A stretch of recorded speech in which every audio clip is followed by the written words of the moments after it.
Hello YouTube, and hello to everybody over on Twitch as well. Welcome to Captain Mac Live, the show where I talk a lot. You guys try to listen and everybody pretends they're having a good time. How's everyone doing today? I see we got a bunch of folks jumped on here already. Nico is on here, Jay's on here, welcome. My Flight Channel was the first one to hop on. TKM is on here as well. Garan, I think is probably how you say that. Brandon Shaw's down there. Fantastic. The guitar intro 10 for 10. Thanks, man. How you guys all doing today? Hope everybody's having a great time. We are going to do something totally crazy, and this is going to be wild today. So, a couple of things that are going to be totally different than what you guys are used to. First of all, let me just throw this out there. You guys let me know down in the chat there if you guys can hear me all right. And if not for any reason, we'll see if we can hash that out. Now, two things here. One is I did a little work with my good friend Eric, and put something in my config file called Affinity Mask. We took a look at my system. I am hyper-threading, whatever that actually means. So supposedly my frame rates are supposed to substantially be better. Now we'll see how that plays out as far as the live stream is concerned. But that being said, I've got my settings cranked up pretty high right now, actually, and so we're going to see how that comes around. Now, the other thing, and this is a totally crazy thing here, it's not the first time we've done something like this. This is a training flight. Now, a training flight is really meant to be a flight that's to train me on how to fly the aircraft prior to doing something like a full flight tutorial or anything like that. However, in the past we've done a couple of training flights, and they went relatively smooth other than some minor issues like, I don't know, running off the end of the runway, things like that. But you know, overall they weren't too horrible. But they were both in aircraft that I was at least mildly familiar with. I'd flown the Boeing 717 before. The last one we did was in the Boeing 757, an aircraft that I'm quite familiar with. This time, however, we are doing it in the CRJ from Aerosoft, an aircraft that I have absolutely zero familiarity with. In other words, every stumble and bumble and mistake and accident that we have along the way, you guys are going to be witness to it, to sit there and laugh and have a great time. So it's going to be interesting to say the least. So, all of that being said, we are going to be performing essentially the tutorial flight that comes with this aircraft, with one exception. The departure and arrival airports are going to be different. Other than that, I'm literally going to follow the tutorial, and let me show you guys what I'm talking about here. Let me see if I can pull it up. Boom, there we go. Oh, nope, that's the right one. That is the PDF version of the tutorial flight. You can see I've got it down on a particular page there, and I was just browsing it a little bit before we got started. And this is about where we're going to start as well. So I may pop that up occasionally to show it to you guys, but other than that, you're not going to be seeing that a whole lot. But that's what we're going to be using. We're going to be going right down the list on that. Boy, some of these views are just crazy, aren't they? You can see we're at Phoenix. The flight is going to go from Phoenix to Denver, and this is the Phoenix Sky Harbor from Flightbeam version 2, the HD version that was updated for P3D version 4. So version 1 you can use in P3D version 4, but this one they've done some updates and stuff like that, so we'll see how it goes. You can see right now we're getting about 45 frames a second average on the outside. We're about to hop on the flight deck here. Those are going to drop down in the 20s, which for me are actually still quite smooth, but that does tend to get just a little bit choppy on the live stream, so we'll see how that goes. We're parked over here at gate B15A. This is exactly where they park these airplanes over there, and in fact my oldest daughter works for Piedmont Airlines and tends to these aircraft over here as well, which is really kind of cool. So good times there. Anyway, moving on, let's go ahead and hop on the flight deck here. There, wow, that's not quite the view that I expected when I hopped on the flight deck there. There we go, that's where we're supposed to be. I'm not really sure why it hopped way out there, but anyway, here we are on the flight deck, guys. Very well modeled aircraft, absolutely beautiful. However, right out the gate, I had a major issue with these guys right here, the throttles. Now, I don't know if anybody's experienced this or not. They won't do anything while the aircraft is is in a shutdown state or cold and dark state like this. And I'll get over here in just a minute to the chat, guys, and say hi to everybody again. But so I couldn't get the throttles to work. They would only go to about 40%-ish N1 right in here, no matter what I did, through FSUIPC, calibrating them in there, getting rid of FSUIPC assignments and doing default assignments, you name it, wouldn't work. Dug and dug and dug through the forums and finally found the answer. So the first thing I want to do is I want to show you how to make sure your throttles are working properly using the Aerosoft CRJ. So what I'm going to do is I'm going to pop this guy up. Now you can't see it yet. I'm going to pop it up here for you in just a second.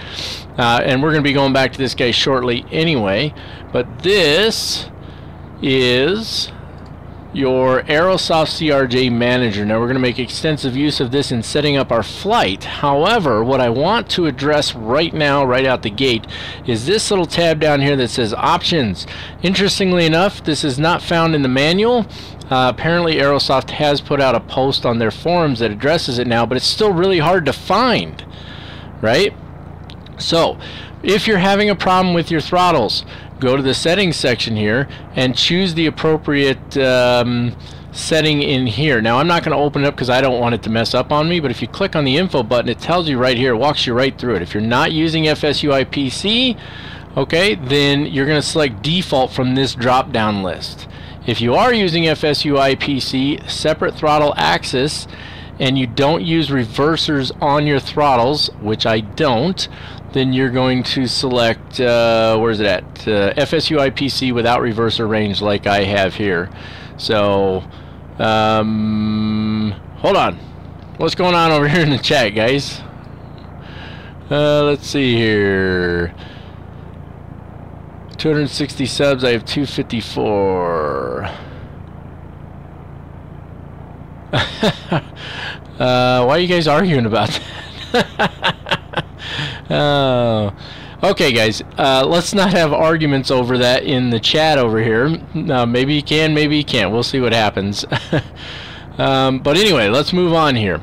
Okay, so the way I set it up, I don't use reverse thrust with my throttles, and so I select the FSUIPC without reverser range. And then the last option here is if you use reverse on your throttles, then you would select that option on there. So you're going to select that with the, now listen, fire the aircraft up, make the selection in here, save the configuration, which I don't need to do right now. Okay, and then restart your sim. Until you restart your sim, it won't take effect, so keep that in mind. Alright, moving on.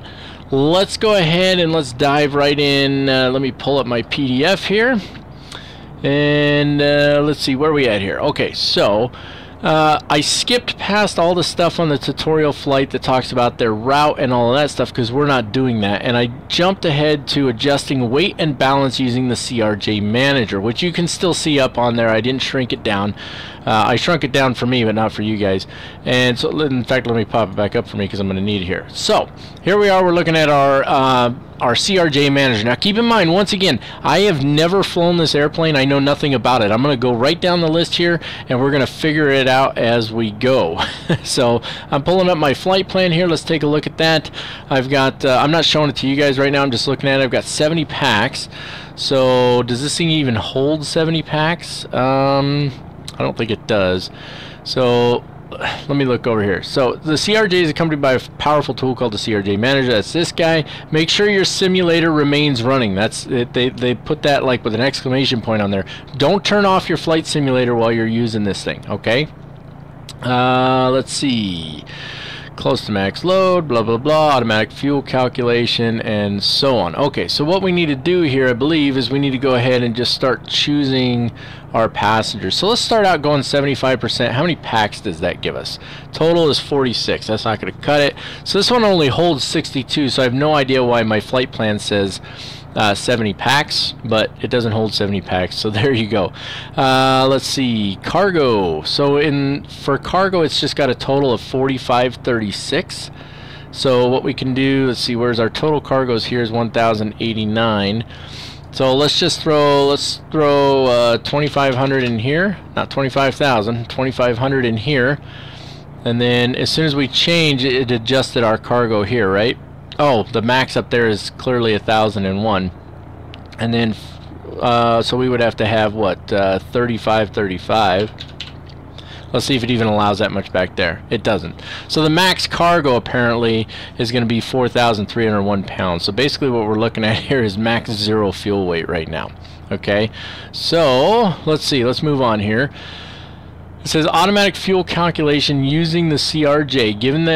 Given you provide some more data, the CRJ estimates the fuel needed based on the data entered. To make the CRJ manager estimate the fuel needed for this trip, please enter the following information. Distance to the airport, which is 555 nautical miles for us. Where's that at? Flight distance. So let's go 555. And then it wants us to enter the flight level, which for us is going to be flight level 390. I don't even know if this aircraft goes that high. This is part of the reason I wanted my friends to be here. ISA deviation, just 0, I guess, is what they have on here. So I don't know. Headwind component, we're going to leave that at 0. So we're not actually going to put in the headwind component for the flight. I'm not overly worried about it. What else? Distance to alternate. So our first alternate is KFTG, and that's 23 nautical miles. And then alternate flight level, it says 100 feet. Oh, in hundreds of feet. I don't really think we have an alternate flight level. I don't even know what that means, to be honest with you. That's not very clear. It just says alternate flight level, and then it says 140.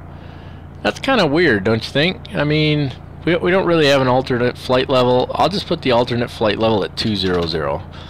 And then reserve fuel in minutes, we've got, let's see, endurance, final reserve, 30 minutes. So 30 minutes of reserve fuel, and then taxi fuel, we've got 10 minutes, we're looking for 10 minutes of taxi fuel. And there we go. And so that should be giving us a fuel calculation. So block fuel requires 6,455 pounds, and I've got it as 6,698 pounds on my flight plan, which, so obviously this one should be more accurate. Now my question is, it's showing up in red. A red number indicates there's not enough fuel for the flight. Okay. Well, why is it giving us a block fuel required of 6,455 pounds? A black number indicates there's enough fuel for the flight, but it's not optimal, and a green number indicates optimal amount of fuel. So I'm assuming that's referring to how much fuel is actually in the aircraft right now. Vice, yeah, I don't know.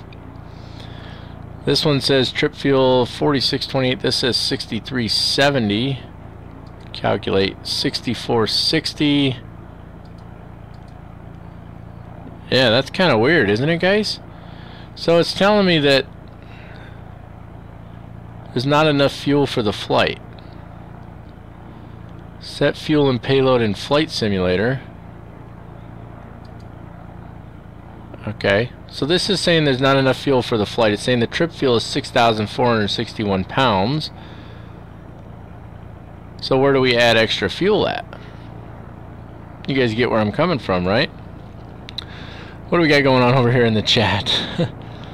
Oh, the flight level to your alternate airport. Okay.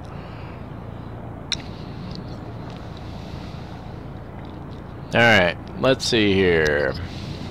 You can also set a lot of these options in Dave. Yeah, I haven't messed with Dave yet. Again, I haven't done anything with this, so... Dave is better. So what, do I use Dave to set the fuel and everything? Is that what I'm supposed to do? Oh my goodness. Yeah, so that's really weird, guys. It's Ricky. Well, which is it, Dave or Ricky, guys? So I guess somehow we have to figure out if we want to have more fuel in here. Reserve fuel, I don't know, could we make this 60 minutes? What'll that tell us? It still says not enough, though. You see what I'm saying? Like, how can that still not be enough? The total amount of fuel that's required for the flight. A red number, that should stay up there. Red number indicates there's not enough fuel for the flight. But that doesn't make sense to me. This is saying that, see, now it's a black number. 6552. Oh, because this changed up here. So if I calculate again, 64, 61. Okay, so I need to add trip fuel is what I need to do, right? So let's see what 7,000 does. If I put trip fuel in there, it's still black. So it's got enough, but it's not optimal. So 7,500, let's try that. Still not optimal, huh? That's interesting. How much fuel do we need to put in there for it to be optimal? How much fuel will it hold? Well, the center tank's still at 0. Is this what it's currently at? Let's try it at 10,000. Let's see if that changes. So that changes there, but it's still telling us there's not, that it's, so it's black numbers, which means there's enough for the flight, but it's not optimal, right? So like if I go 20,000, what's it going to say now? See, so I'm starting to wonder, like that's almost full fuel. And so now you're telling me that I need 6,311 pounds, but it's not optimal. So what's optimal for the flight then? Evening, Fishy Gaming. Well, the block fuel required is 6,311. So I'm gonna go 7,500, and I don't know what else to do, to be honest with you. So let's set that. Ha! What a pain in the butt. Ignore the fuel planner, so don't use this thing at all. Just close it out and go right to Dave. Is that what you're telling me? Go to Dave over on the pad here. Let's go to Dave. Let's see what Dave has to say. Hello, my name is Dave. Hi, Dave. I'm ready. Are you ready too? Yeah, I've been waiting on you, man. So payload and fuel. So passengers supposed to be 70, right? Let me pull my flight plan back up over here. I didn't know Dave did all this, so cool. Alright, so there's 70 packs. Cargo is 4536, right? Come on. Oh, I guess that's max there. So payload and weight, fuel weight, blah blah blah. Set payload and fuel. Okay, so I guess that's good, right, guys? I mean, he's not really calculating anything for me. I'm just setting it, right? So let's copy the data to performance initialization. We might as well. Good Lord. Alright, actually I'm going to need that up. Let me pop this back up. Okay, looking over here at my map. Oh, you know what? I never shrunk that down for you guys, did I? That's one of the problems with the way this works. My apologies. Okay, so I went into Dave here. Sorry about that. I went into Dave here. I set the packs. The cargo's maxed out, and then the fuel is showing 7,500 pounds. I said set payload and fuel. There it does that little number right there, and then copy data to performance initialization, and I think we're probably good to go. So, and then the next thing in the tutorial thing over here is introducing Dave. So let's go back to the home page here in Dave, and we've got, let's see, let's go down to options for the moment. We want our units in pounds. We want HG, Celsius for temperature. I like the dual Q flight director much better. I'll go with a quick IRS alignment time, and then help messages. Do we want those enabled or disabled? I don't really know. I'm going to leave them disabled for now. Looks like there's another page. Flight plan page, flight number, position. I don't even know what that means. PFD throttle detent hint. I don't need that. Do I? I don't know. Let's show that. Let's see what that is. Use ground friction tweak. I don't know what that is either. I'm gonna leave it alone. I'm not gonna mess with it. P3D HDR color scheme for Dave enabled, right? I don't know. Disabled is brighter. What do you guys think? Enabled or disabled on the HDR color scheme here? Ram, what's going on, buddy?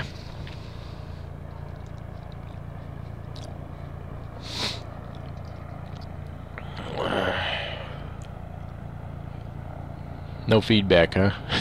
Alright, let me put my flight plan back up and my manual over here.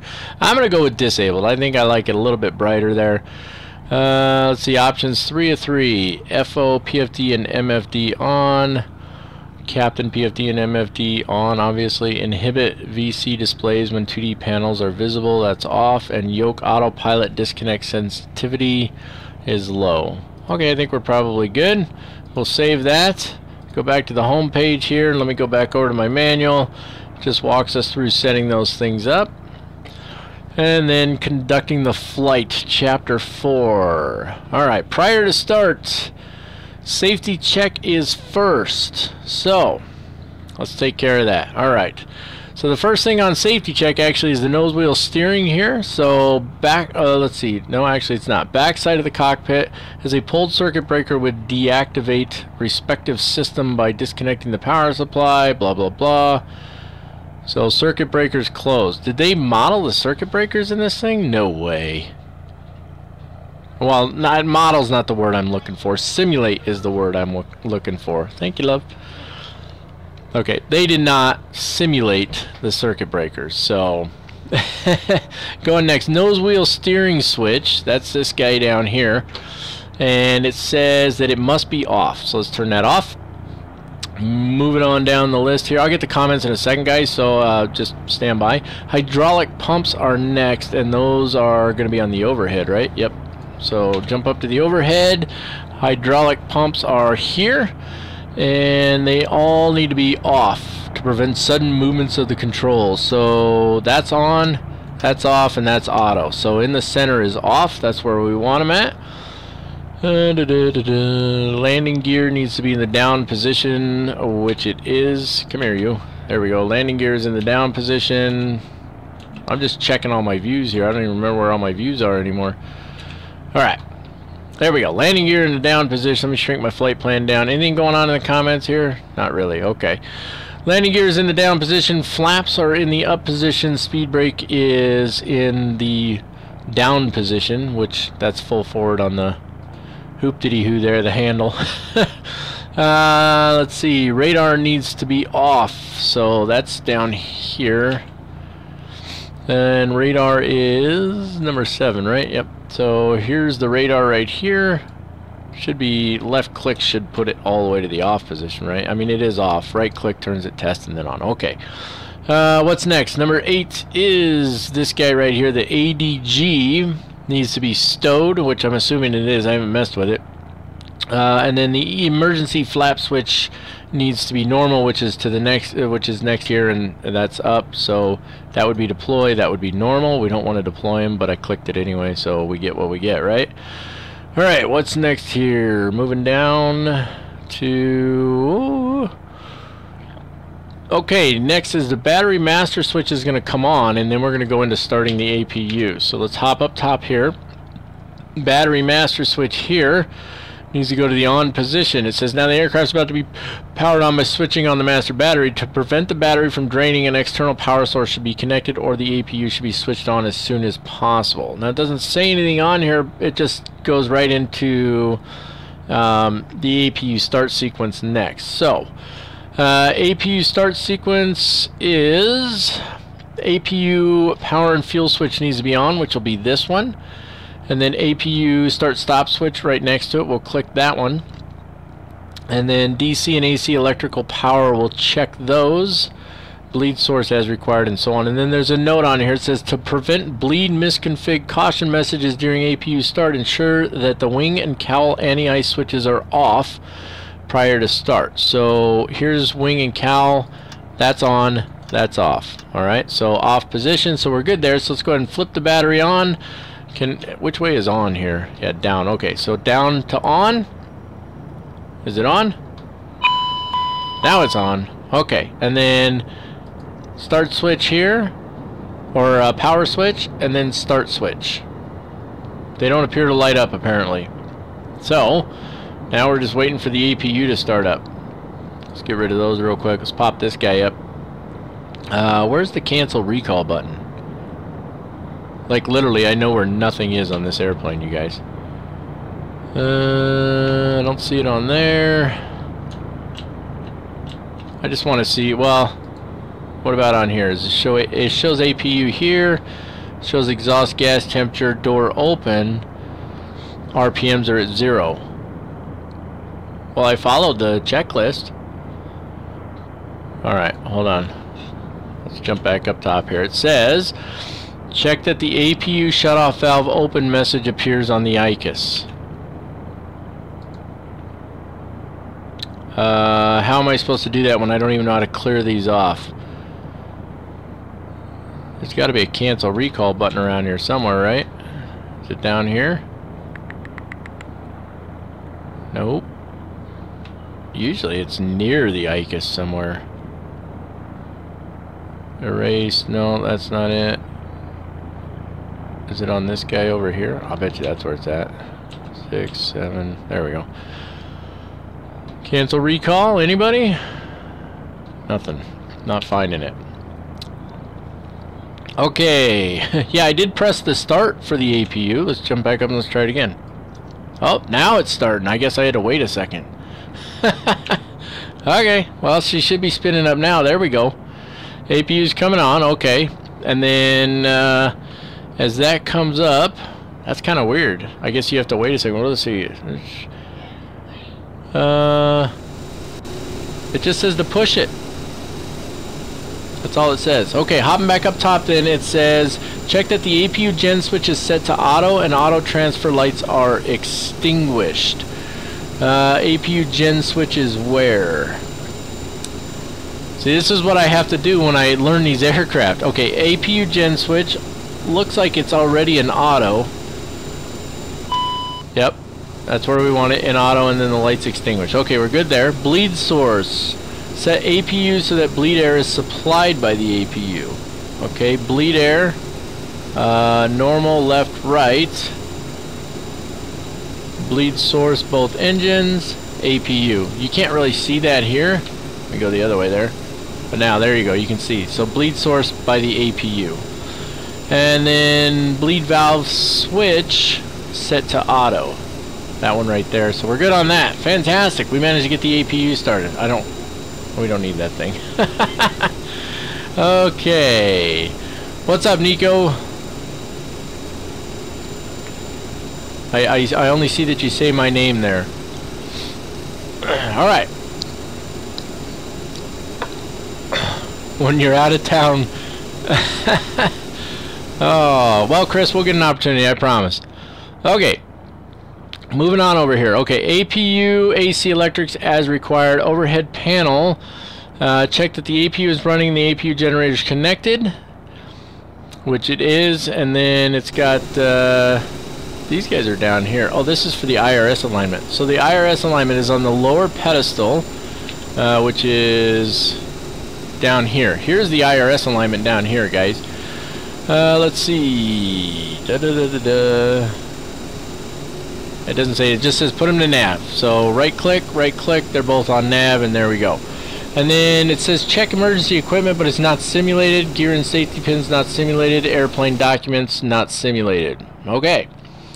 Moving back to the overhead, hydraulic pump 3A, it says as required. So the hydraulic systems comprise of 3 subsystems with 2 pumps each. 1A, 1B, 2A, 2B, 3A, 3B. It's beeping at us. I gotta figure out how to clear these off. Let's see. Pumps of system 1 and 2 are engine driven, while 3 are electric pumps powered by alternating current. You need to switch on the pumps of system 3 when you need hydraulic pressure with the engine still off. The second pump of system 3, which is 3B, is a backup pump. So it says for this tutorial flight, please leave the 3A pump off for now. Okay, so we don't need it right now, so I guess we're going to leave it off, right? Alright, good enough. FMC initialization needs to be completed next. It says for better handling of this tutorial, the FMS initialization is done at a later stage. As soon as you feel more comfortable managing the CRJ, please activate the FMS at this stage to check the status page and perform the position initialization. So they do that later, so we're not going to do that quite yet, I guess. So let's go ahead and let's take care of emergency light switch. Needs to come on. That's on the overhead panel, and that is right here. There we go. Is it on or armed? Check that emergency lights on message appears on ICUS. I can't check anything on the ICUS because I can't clear anything off of there. Like, all these messages, I need to be able to clear these off of here, but I can't. Or is it this one I'm looking at? Emergency lights on. Okay, that's where I'm looking. My bad. This is... So, engine instruments and something, right? So, I guess this is just... This is an ICUS. ICUS 1. ICUS 2, right? Okay, whatever. Moving on. No smoking. Seatbelt signs need to go to the auto position. I keep clicking that thing down. Left click those to put them in the auto position. Fantastic. Moving on. And then emergency light switch off now. Oh, for goodness sakes, that's going to get annoying. Why off? Shouldn't they be armed? Check that the emergency lights on message disappears. Okay. It disappeared. Fantastic. And then it doesn't tell us to arm them at this point. Internal, external, pre-flight checks are complete, not simulated. Pedal, seat, and harness not simulated. Crew, oxygen, and mask on first flight of the day, but not simulated, so it doesn't really matter. Okay. Electrical power panel is next. And let's see. All gen switches need to go to auto.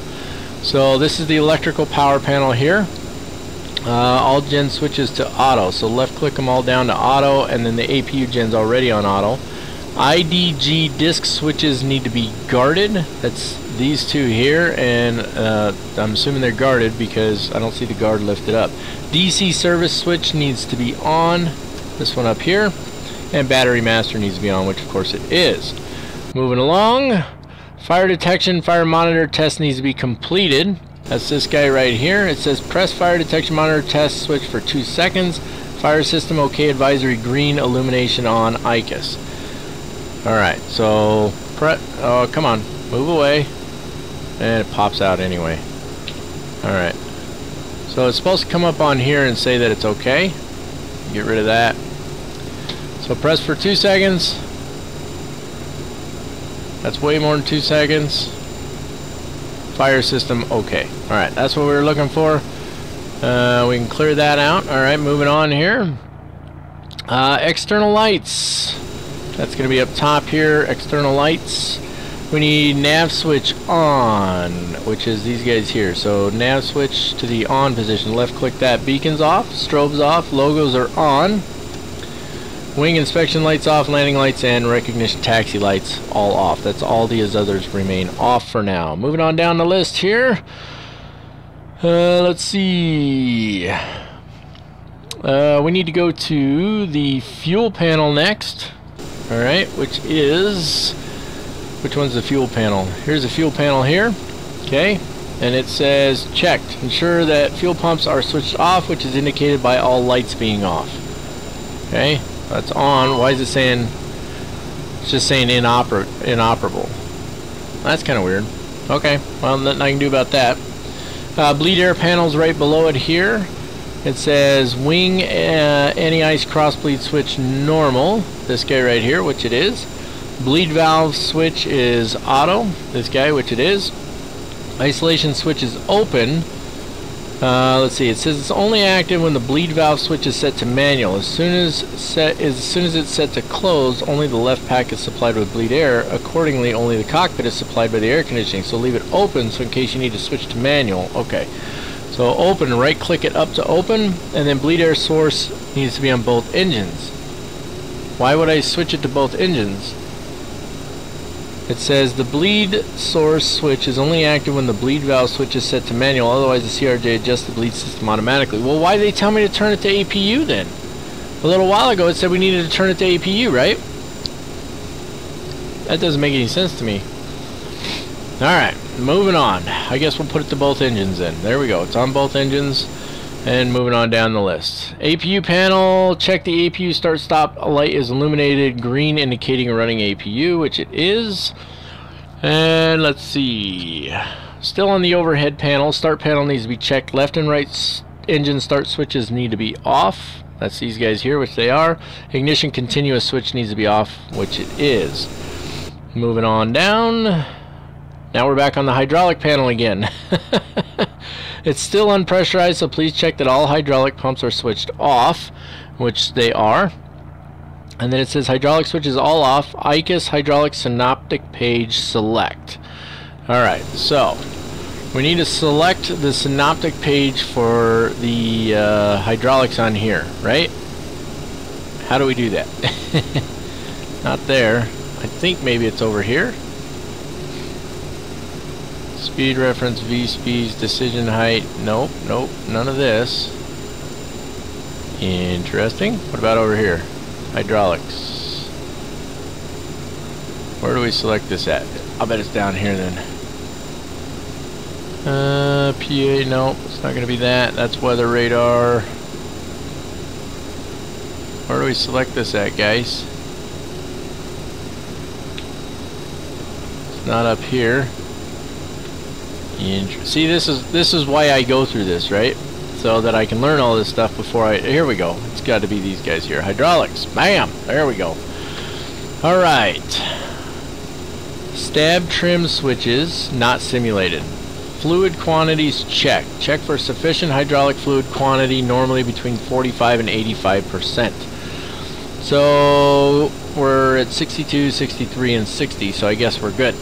On our little tutorial here, it's showing them as all being green. How can they all be green? They must have just taken a screenshot after all the hydraulics were turned on. Okay, now it says pump 1, 3B, and 2 switches on. What? Pump 1, 3B, and 2 switches on. Wait, that's not confusing at all, is it? Alright. This is pump 1, right? On. This is pump 2. Oh, that went the wrong way. On, you. It's going to auto every time. Oh, that's 3A, that's why. That's 3B. And that's 2. So it goes 1, 3A, 3B, and then 2. And of course, it's underneath there, so you can't see it with the angle that I'm looking at it at. Okay, so now they're all on.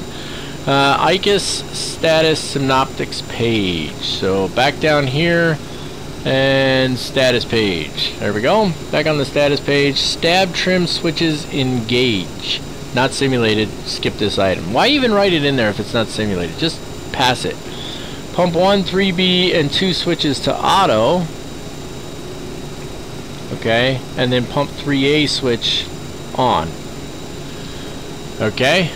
See, they're running us in circles now. Okay, so 1 goes to auto, 3A goes on, 3B goes to auto, and 2 goes to auto. Yes? 1, 3B, and 2 switches, all to auto. Okay, those are on auto now. ELT switch needs to be armed, and then reset. Where's this at? It just says it's on the overhead. It doesn't actually say... Oh, here we go. Right here. It says the emergency locator transmitter... Yeah, I know what it does. Ensure it's set to arm. Okay. That's on. That's arm reset. Moving on. This manual's a little difficult to deal with, isn't it? Okay. Cabin pressure panel is... overhead panel, pedestal, and ICUS. Great. So we need to select the page for it first. So this guy here, and then we need to select the ICUS ECS synoptics page, which is this one here. Okay. And what else we do? It says to check it. Okay, here we go. Manual alternate switch. Manual altitude switch and rate selector center position. This is going to be on the overhead. Alright, so here we go. The manual altitude switch and rate selector center position, which it is, okay. Emergency depressurization switch, off and guarded. That's this one right here, which it is. Pressure control switch, off and flushed. I don't know what flushed means, so we'll just leave it alone. And the manual rate switch, it says to go to full decrease. Hold on, I got a sneeze coming in. Cheers, there we go. Okay. Manual rate switch full decrease. Okay. Full decrease. says the setting to full decrease in the manual cabin climb rate switch leads to all valves opening as soon as the system is switched to manual control. So in case the system goes haywire while on the ground, the cabin is prevented from being pressurized, which may harm ground personnel, like popping doors and hatches. Okay. Alright. So I guess that's where we leave it for now. And then it moves on. It says to check the air conditioning panel. So, pack switch is on auto. There we go. And recirc fan switch goes on. There we go. Temperature control mode needs to be auto. Where's temperature control mode? That's manual. Ram air. This one? Aircraft, no, that's cargo. Well, that's not helping much. Oh, it's the two knobs down here. It says 2 temperature control subsystems automatically regulate the temperature in the cockpit, blah blah blah. In case those subsystems fail, a manual mode is available. Ensure that both push buttons are extinguished. Okay, I guess that's those two right there for manual mode. Okay, and then it's got both of these set like that. So we'll leave them like that. And then ram air switch is off and guarded, which it is. Wing and cowl anti-ice switches are off. Here's the cowl. Up is off, down is on. They're in the off position. Moving on. Now we got to do ice detector tests. This stuff takes a long time, doesn't it, guys? Especially when you don't know what you're doing. Ice detector tests need to be completed. So 1, on the ICUS, PRI and status pages select. So we actually need both of them up, apparently. So on the ICUS, this guy here, this guy here. Let's put them over here. See, again, now we're going to be looking for something on here, but I don't know how to clear all these out. It's got to be on here then, right? I'll bet you.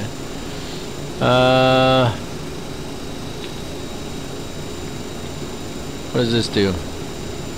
Nope, I don't need a menu page cursor.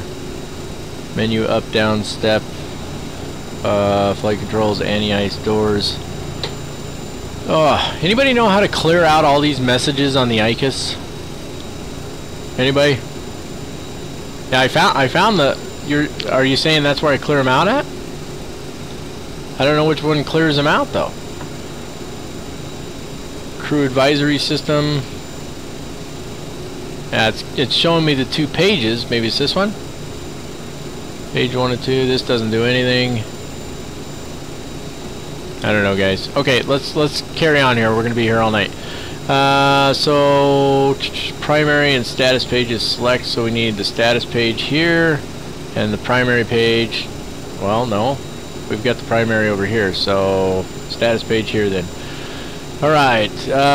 Detect test switch. Select and hold. All right, that's gonna be back up top, right? Yep. Select and hold. We should see what? ADS heat test OK, which we do. And then when we release it, ensure that after releasing the detect test switch, ice light extinguishes. So on here there's supposed to be an ice light, and there's the problem I'm running into. So yeah, okay Jay, thanks, I appreciate that. So the frustration of course is that we're supposed to go through all this stuff before we start the engines. And there's supposed to be a little message up here that's supposed to say ice, so I know that it's detected ice, and I can't see that because I can't clear these off of here. So that's really frustrating there, to be honest with you. It'd be nice if you could clear those off, but it is what it is. Let's move on now. Okay, moving down, windshield switches. It just says low, so I'm assuming this is windshield heat.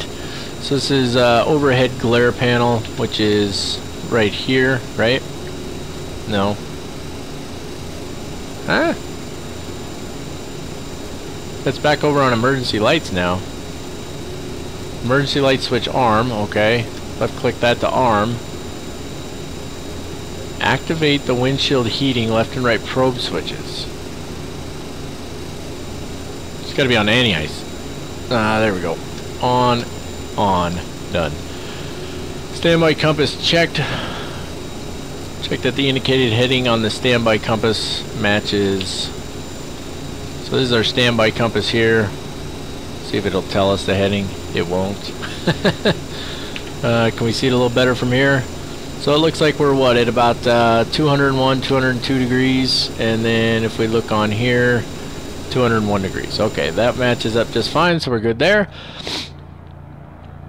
Let's see. Moving on here. Okay, stall test needs to be completed next.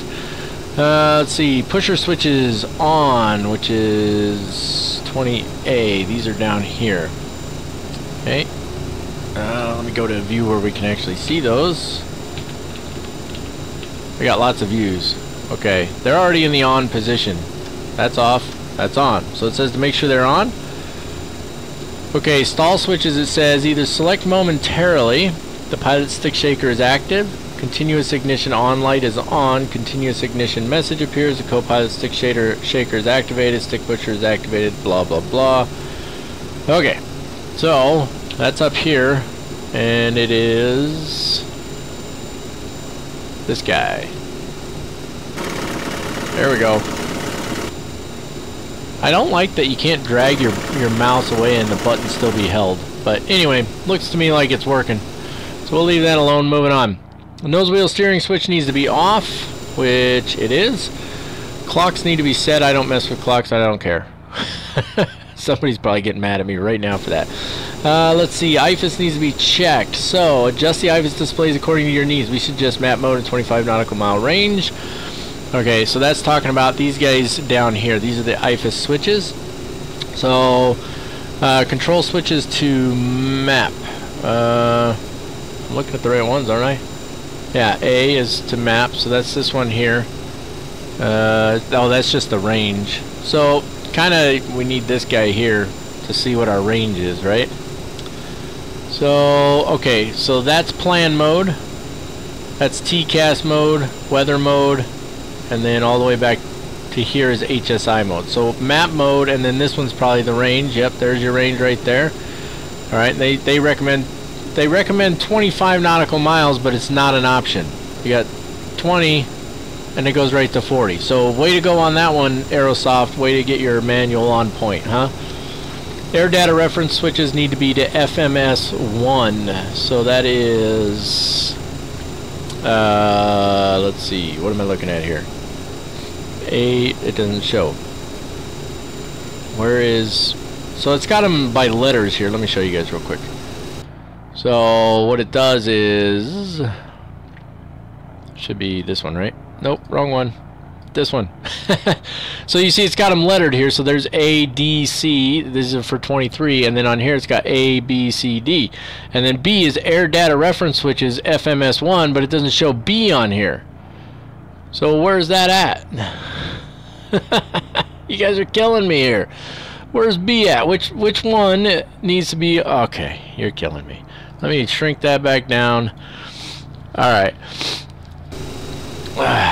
Air data reference switch needs to be FMS1. I don't see where that is anywhere on here. I'm going to assume that it's probably this one. Nav source FMS1, but that's not an air data reference switch, right? Let's move on for the moment. Baro switch needs to be set. I don't even know what the current baro is. Let me check. Okay.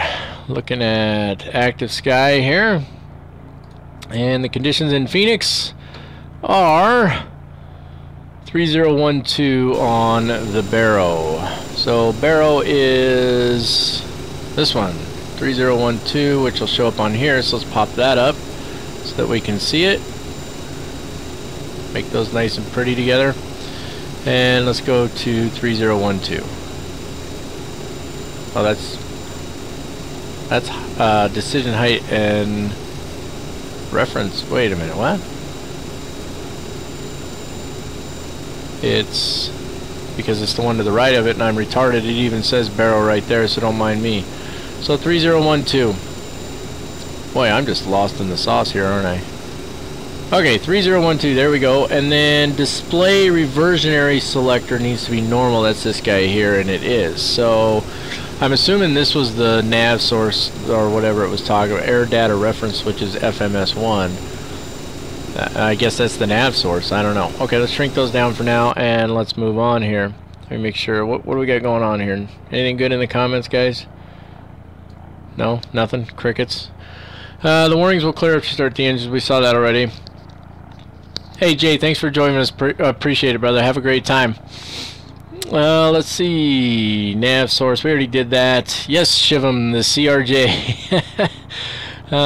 Okay, Bo. So it is the nav source that I'm looking for. All right, fantastic. Thank you for that. Okay, so moving on here, we're on the main panels now. So let's move over here. Actually, let's just get this view up here. This is the one we're going to need. Okay. So, primary flight display. Check that no enunciators are displayed and cross-check ADIs and RMIs. That's this guy right here. There are no enunciators displayed.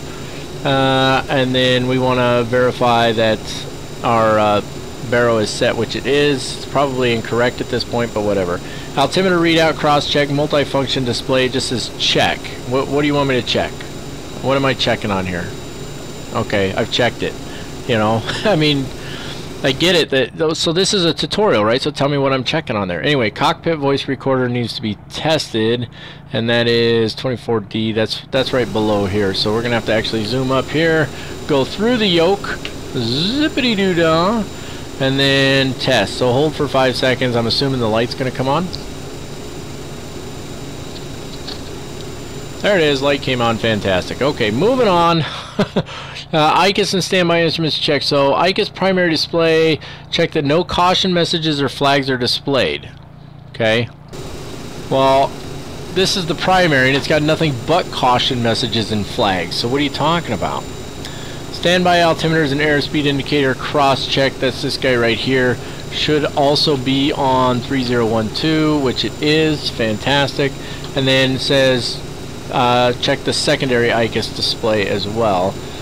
Let's see here. Okay, now we got to do the anti-skid test. Alright, so let me jump back up here to this view for a minute.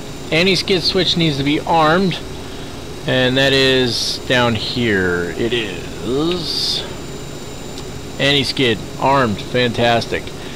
Ensure no anti-skid, INBD or anti-skid inbound or outbound caution messages are displayed. So that's supposed to be on the primary here again. So how am I supposed to check that if I can't clear the messages? This is ridiculous. Nowhere is it telling me how to clear these messages. Does anybody who's on here right now, there's 35 people watching me make a fool of myself, do any of you know how to clear these messages off of here before starting the engines? We took a look down here and none of this seems to clear it off. So yeah, not really sure, getting a little frustrated. It's ridiculous. Chris, I really like the update to Flight Beam. I think it looks fantastic. I think they did a beautiful job on it. Alright, so then you're supposed to turn the anti-skid off, and you're supposed to ensure that you get those warnings and then turn it back to the armed position. So until I can figure out how to clear that thing off, we're not doing the anti-skid test. Moving on. Let's see. MLG Bay overheat test. Use to simulate an overheat condition in the main landing gear. Oh, that's what MLG is. Main landing gear. Main landing gear bay overheat. Okay, so here again. Okay, this one I think we can do though, because that's talking about this guy right here. So, on the FMS, it says we'll deal with the FMS later on. Okay, thanks. Brake temperature. Check that a normal temperature is indicated in green. It is. Brake temps normal, indicated green. Mute horn switch, which is 28C, this one right here. It needs to be out and guarded, which it is. Landing gear lever is down, which it is. Engine sync switches N1 or N2. So please set the engine synchronization switch to N1. The FADEC will synchronize both engines either by RPM or the fan. So that's this one right here, and it's already on N1, so we're good there. Indicator light switch as required. Choose between either bright or dim according to your needs. We'll just leave it where it's at. And then ground proximity switch is checked, which is these guys here, and it just says ensure that terrain and flap switches are guarded and no lights are on, which they are, so fantastic. Now moving on to this guy here. Pitch and roll disconnect handles are in and stowed. That's these two here, and they are. Ground lift dumping switch is set to auto so that the ground spoilers are deployed automatically on touchdown. Ground lift dumping. Okay, so are they on auto? That's not auto. What are we talking about? Oh, ground lift dumping. There we go. Auto. Okay. So that automatically arms the spoilers, I guess. Fantastic. Left and right thrust reverser switches armed. So that's these two here. Left click these. And then left and right reverse armed advisory messages are on. I don't know. Would it be on there or on there? Right reverse armed, but it doesn't show left reverse armed. Interesting. Why is that? I don't know. Maybe there's a problem with it. Let's turn it off and turn it back on and see what we get. Nothing. Maybe there's just too much stuff on there. Thrust levers, check that they're shut off all the way down, which they are. Fantastic. Somebody's snorting their nose there. Hey, we just picked up a new sponsor. Fishy Gaming has just sponsored the channel. Thanks, man. That's fantastic. We got Shivam on here as a sponsor as well, but man, that is really cool. You know what? Let's just take a minute here. I just caught that too, so I'm glad I did. Fishy Gaming, thank you for taking the time to sponsor the channel and you know, supporting the Captain Mac channel in that way. I really appreciate that, man. That's awesome. Thank you very much. Please, everybody, take a minute and just thank Fishy down below. I think that's really awesome when people take the opportunity to sponsor the channel. So please thank him.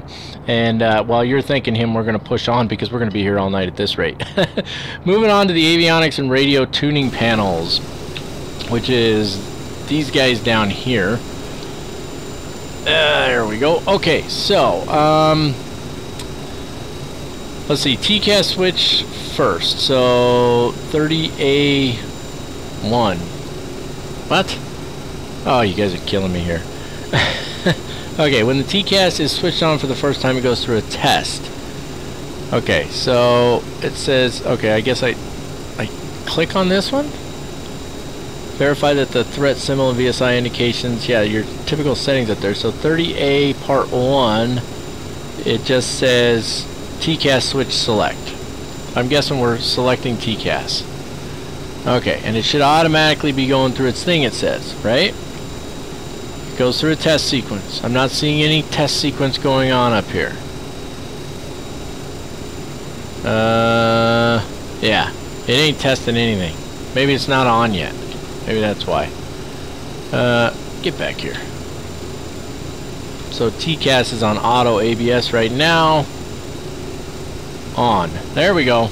Now it should be going through it, right?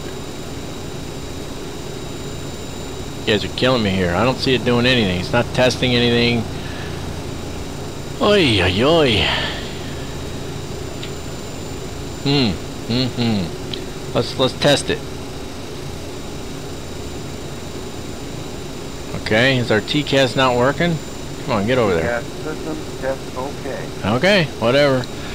Let's see. It said, yeah, altitude line select key select. Turn on the altitude reporting mode. The ATC page indicates altitude on. The displayed altitude is on standard. Okay. Oh, it's on the TCAS page though. Altitude mode. It just says selected. That doesn't make any sense. That doesn't explain anything. Okay, whatever. We're moving on. RTU and FMS tune inhibit switches need to be off and flushed. I don't know what flushed means, but it's these two right here. Yeah. Okay, so they're off and flushed apparently. Backup mode selector switch needs to be on standby, which is this guy right here. That's standby, that's off. So standby it is. And display fan switch needs to be normal. That's down below it here, right? Or is this it right here? No, hold on. 30D display fan switch. It's this guy right here. Normal. Okay, fantastic. And then E, which is below it, that's the IRS switches are set to nav, which they are. Fantastic. Let's move on. I'm just looking at the comments here real quick. Reverse will show green on display too. Okay. Fly. We will slowly get you there. Thanks, Chris. Appreciate it. Next to the word test. Oh, you were talking up here when we were doing the T-cast, right? Yeah, you were talking about that guy. Okay, got that. You going to rant about the test button like the rant about the 777 caution light? No, probably not. But it wasn't the 777 anyway. It was the 747. Ha! Gotcha. Okay, moving on. Trims checked. Stab trim and mock trim switches need to be engaged. This is 31A. Those are engaged. Fantastic. And then B, aileron and rudder trim, select. Engage, disengage. Oh, it doesn't do anything right now. Interesting. Alright. What it says aileron and rudder trim, select. Huh? And it says that's 31B, but it just shows 31. It doesn't. Come on. You guys are killing me here, man. Don't label it 31B and then not put that up there. I'm assuming the mock trim won't engage because the aircraft's not turned on right now. I don't know. What's this? Altitude heading source. Yeah, I don't have a clue. Alright, moving on. Please switch on the yaw damper on the lower pedestal panel. Yaw dampers are already on. What else? 33 source select panel is normal. That's all of these are normal. Parking brake is set. That's this guy down here, which it is. Landing gear manual release handle. This guy is left as is. ADG is stowed. That's this guy here. An emergency flap switch is normal. This guy here, we already actually did all that. I don't know why we're doing it again. Moving on. Before start checks. Holy cow, did we actually get to the before start checks? Goodness gracious. I mean, we've been at this for over an hour now. Alright, passenger signs they're on auto. I'm not going to turn them to on when they're on auto. That's stupid. What a waste of time. Let's see. Landing elevation needs to be set. Okay. We're landing in Denver. I don't remember the exact elevation off the top of my head, so let me just pull up a chart here real quick and double check. Good. It's 5,000 something, obviously. 5,400 something, I think. 5,434 feet. See, I was close. 5,434 feet. So we need to set this on the overhead.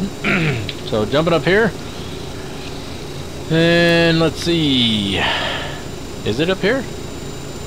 Yeah. So it needs to be set where? This one here. Okay, so here's the catch. We need this guy. Now we jump up here. Landing elevation is at 0. We need it at 5,434 feet. Well, it's going to take a minute. I won't take that long, actually. That's nice. It goes in 20s. So I guess we'll go 5,440 feet. We'll go up a little bit. If this was the end of this semester, oh, I don't know what you guys are talking about. Oh, you're talking to me. Taking my advanced CRJ systems here at university. Oh, classes don't start till next week. That's alright. I appreciate it anyway, Michael. Thank you very much. Okay, moving on. Let's see. Passenger signs on. Landing elevation we took care of. Boost pumps on. So, boost pumps are these guys up here. And it says monitor center tank quantity for not less than 10 minutes. Center tank fuel quantity must not increase by more than 68 kilograms or 150 pounds after both boost pumps are selected on. Switch on the fuel boost pumps and monitor the fuel quantity. So you want me to spend 10 minutes sitting here monitoring the fuel quantity. It says to turn these on. Okay, so they're on. So now I'm supposed to spend the next 10 minutes monitoring the fuel quantity in the center tank. Are you serious? Why wouldn't you have me turn boost pumps on sooner? Where's fuel at? Fuel. Center tank has 0 pounds of fuel in it. as it should. We don't have any fuel in there. Fuel used 390 pounds. How have we used? Oh, we got the APU on. Duh. Moving on. Okay, so we're not going to monitor it for 10 minutes. We'll come back to it. Well, I'll try to remember to look at it again. Altimeter is set on the main panel. We've already done that. That'll need to be reset. FMS IRS set. Now we're about to initialize the FMS. Enter the route as the blah, blah, blah. Okay. This is the fun stuff, right, guys? Handling of the flight management system. That was the wrong button. This is the one I'm looking for here. Okay. The initial position set up on the position initialization page, entering the route, blah, blah, blah. Start FMS MCDU index page. That's this page right here. Okay, so click on index. We're on index. Alright. Now this is very different than the MCDUs that we're used to using. That's why we're going to go through this. Initialize status pages. Okay, so after switching the FMC on in a certain self-test procedure, status pages are displayed. There are 2 pages of status pages with the following information. Please review the first page. Well, I guess it's already done that. That's the status page here. Alright, so nav data is DA world, whatever that means. We're on the active. Actually, it's outdated now. What the heck? That's the secondary. Active is 4 January. Or January. What? 4 January to 31 January 18. Okay, it's still active. We're good. Now switch to the second page by pressing the next button. Yeah, okay. Where's the next button? There we go. Next page. And what are we looking for? Aircraft model name, aircraft variant, maximum takeoff weight 75,000 pounds, engines type, name, and number, which is the GE CF34 8 Charlie 1s. The performance database identifier for the performance database installed in the FMS. 01590790001. Should I know what this? Do I need to remember this? Okay. Okay. Back to the previous page. And then it says press position initialization. We've done that. Okay. Let's see. It says the saved aircraft's position, latitude, longitude. That's this one up here. Available on ground. You can enter an airport ICAO, gate, set position. So you want me? So they want me to enter the airport. So let me get this out of my way here. KPHX. Enter that. I don't think it likes that I did that. There. Stay. And then it wants me to enter the gate, which is, what was it? B15A. Alright. Let's see if it even recognizes it. B15A. I'll be shocked if it does. Nope, not found. Let's try B15. Not found. Give me a break. Alright. As soon as the airport is available, this line lets you enter a specific gate. Apparently not. The gate's position is saved in the FMS and may be used during setup. Now set position. As long as no specific position is provided, this line shows dashes and boxes. Please press line select key 4 right to copy the airport position to the scratch pad. 1, 2, 3, 4. There's nothing there because it won't let us put in a gate. And if I go with gate 15, that's going to be... come on. Okay, I'm going to take this one. That's what we're going with. I don't know what else to do.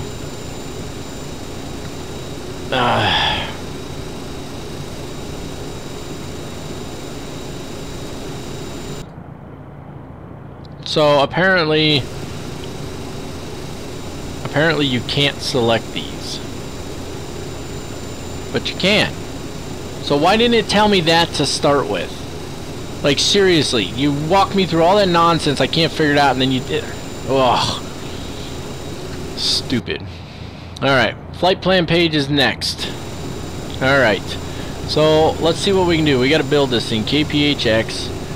It's an FMC, it's different, but I'll bet we can figure it out. And then we're going to Denver, KDEN. There we go, right there. Let's see, route. Okay, so let's see what it says over here. Flight number, origin runway. Doesn't even have a space for a flight number. What do you, oh, flight number's on this side. On the manual, it shows flight number on the other side. Like, down here. How stupid is that? Okay. To enter the current route, enter your airport in the scratch pad, copy it in there, enter the destination, and then it wants you to enter the runway. Well, what runway are we taking? Alright. Let me look up the weather. I'm going to write it down this time. Goodness gracious, this is ridiculous, guys. So the weather is 060 at 9 knots, 3012 on the altimeter.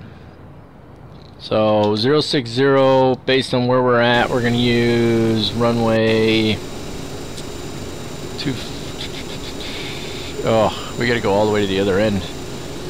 We're going to use runway 7 left. So let's see if it lets me put that in. 07 left as the originating runway. Hey, let me put it in. Fantastic. What? Select, press lines, select key 3 right to select runway 25 right as the originating runway. And then it says, please enter 2861 in the scratch pad. Oh, that's for the flight number. And then it tells you, okay, well, our flight number is 2336. This manual, this is not a very good manual, you guys. Alright, moving on. Okay, so we need to do departures and arrivals now. I think we're going to be able to figure this out without looking at this thing. Departure is the next page. I'll know it when I see it. Silo 4. There we go. Silo 4 departure. Let me pull up flight plan and see where we're transitioning at. Transition is at RSK. Transition at RSK from runway 7 left. Flight plan. Let's see what that does on our legs page. Okay, all of that's in there. Go back to departure arrival. Denver arrival is going to be Larks 8. Oh, see, I keep going down here to hit the next button.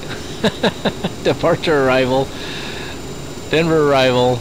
Next page is over here. And there we go, Larks 8. We don't know what runway yet. And it doesn't actually give us a transition unless RSK shows up as a transition for that one too, but I doubt it. Oh, it does. Look at that. Wow. Tells you how short this flight is, right? Execute. Okay, back to flight plan. And performance initialization. I don't think I need to read their manual on this at this point, but hold on, let's see. Let's get the performance initialization here. When I do a full flight tutorial, I'll show you how to build a flight plan in there. Departure arrival page, got all that in there, got all that in there. I'm just scrolling down the list here. Got all that. It wants us to step through it, so we haven't done that yet, right? So okay, let's step through it. Let's go to our legs page here, and then take this guy right here. That's map. There's plan mode. And then you step through it. How do we step through it? Can we step on here? I don't think so. I think we got to step using this guy down here, right? I don't know. Let's see. Let's go next page. See what happens. No, it doesn't do anything. Okay. Pop this guy up. Come down here. See, it's got step on here, so let's see what happens. Nothing. Doesn't do anything. Let's see, it says open the flight plan page by pressing flight plan function key. Go to the second page by pressing next. Now the flight plan should be visible as shown in the picture above. Okay. Alright, let's try this again. You go away. Flight plan page. Go to next. Silo 4 RSK route discontinuity. Okay, so how do we get rid of the route discontinuity? Can we clear it out? Let's try clear. Nope. Can we delete it? Nope. Let's go to legs then. Let's do this the old-fashioned way. Let's see if we can do it here. RSK, flight plan discontinuity, RSK. Select. Oh, I just deleted it. That's nice. Grab this one. Go there. Previous page. No more discontinuity. Execute. We're done. Okay. But it doesn't say says proceed to the side panel and switch the MFD to plan mode. Use the upper knob to cycle through the display ranges.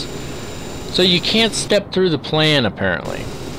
So we're supposed to take this guy here, go over here, and then run the range all the way out to see if anything looks out of whack. Well, that's stupid. That doesn't make sense. Wonder if that's how it is in the real CRJ. Alright, whatever. It is what it is. Okay, great. Performance menu. Back over here. Several ways to open the performance page. I don't need to know all the different ways. Please add the missing information. The CRJ's fuel is displayed on the ibis as shown in the picture below. Okay, so let's go to performance initialization. So flight plan, performance initialization page, and total fuel is 69.95 right now. So we can change that in there, I guess. 69.95. There we go. Then what? Let's see. Fueled line select key. Passengers 2 left. Okay, so we got 70 passengers. Why didn't it? I thought we had Dave send this information over here for us. Copy. There we go. I don't know why he didn't do it before. Cruise altitude is going to be flight level 390. That's the easy way. I'm not going to sit here and mess with it. How's that invalid? You got to put 39,000? Or does the aircraft not go that high? No, there you go. You got to put 39,000. That's stupid. Again, I wonder if that's how it is in the real aircraft. I won't know until my friends are able to come over here. Okay, VNAV profile contains information on VNAV. But we don't actually do it. I mean, we could change this. I like to keep it at 240/10,000 because it always goes over 250. There we go. Execute that. Next page. This is just cruising speed, all of that. So we could change our target speed. It doesn't do a cost index apparently. Page 3 of 3, same thing. We'll do 240/10,000. This is for our descent, right? 10. No. See, it helps if you actually click the button, right? That's 1,000. Let's put 10,000. That's probably better, right? Execute that. Alright. Oh my goodness. Okay. How many minutes for descending? We're not even flying yet, Yusuf. You can do a step check, and you forgot how to do it. That's not helpful. No auto throttle. We'll fly, Yusuf. Calm yourself. We'll get there, alright? We'll get there. Okay, moving on. Radios and nav aids. We don't need to tune radios or nav aids. Takeoff briefing, as far as we're concerned, that's complete at the moment. And then cleared to start check. Now, at no point have we entered V speeds in here, right? And I know that we have to enter them in manually. Oh, it's coming up. It's coming up. Okay, alright, let's go ahead. Cleared to start check. APU and AC electronics on and check. Make sure the APU is running. We know it is. Papers are on board. We're good. Okay. Takeoff data set. That's what's coming next. Alright. That's okay, Yusuf. You're complaining on here as well, so we got it. Moving on. Let's see. Check that the first cleared altitude is dialed in. So we got to do that up here, right? So first cleared altitude is... Oh, let's zip up here where we can actually see what we're doing. Okay, altitude, so flight level 390. Moving up, 390. Well, there's no refunds on this flight, Yusuf. Almost there. There we go, 390. I stopped right on it, fantastic. Or with Dave's support, as shown in the picture for V speeds. Oh, we're going to use Dave's support, guys. So right now it just shows all of these, right? So V speeds, it says, it just shows a really crappy picture. V speeds, set,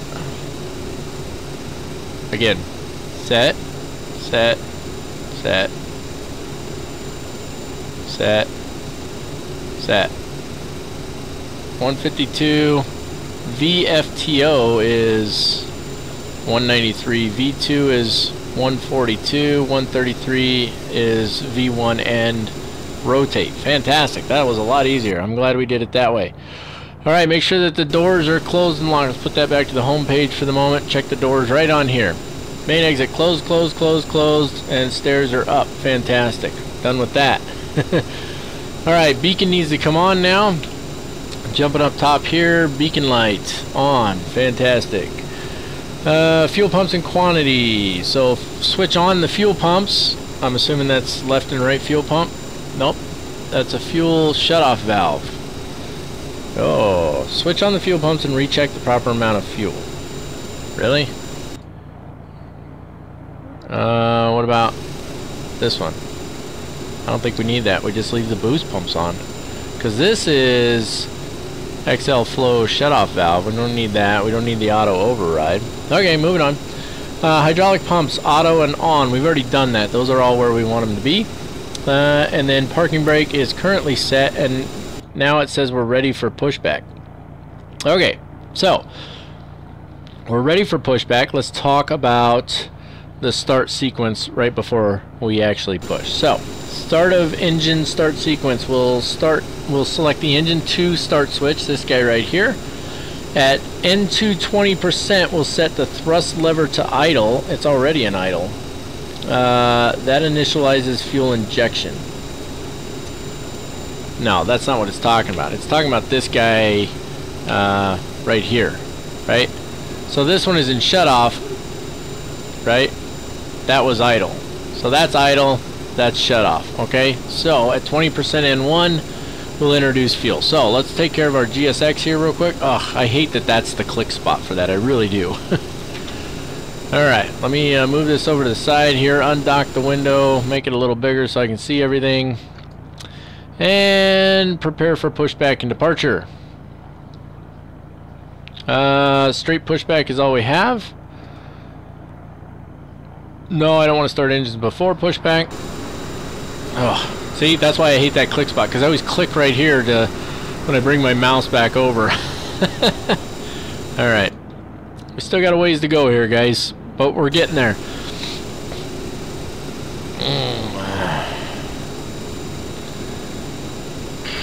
We are ready for pushback. Okay, we're just waiting on these guys right now.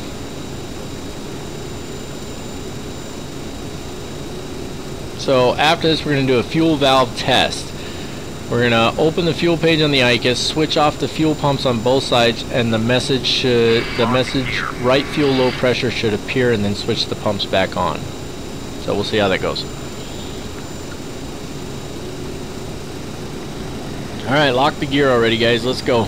We've been at this for an hour and a half already, and we haven't even pushed back yet. It's time to go. Yusef's getting impatient. Departure check completed. Live has been inserted. And of course I can't get to the parking brake from there. Parking brake. Commencing push. All engines clear. Start that wheel. Okay, so starting with engine number 2, that's going to be this guy here. We're going to click the start button, and then we're watching for the N2 to get up to 20%. You can see it coming up right there. There's 12, 15, 19, and 20. Introduce fuel, and that should fire the engine.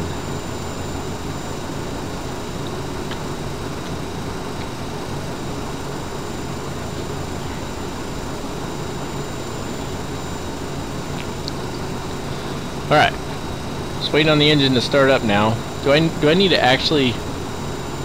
Did that? Come on, start. Well, I think you need to actually move... Yeah, you have to actually move the throttle, guys. So you have to click this and then move the throttle while it's up. So it's like a throttle lock kind of thing. Right? So that's what we had to do there. We had to click the little red knob and then move the throttle up.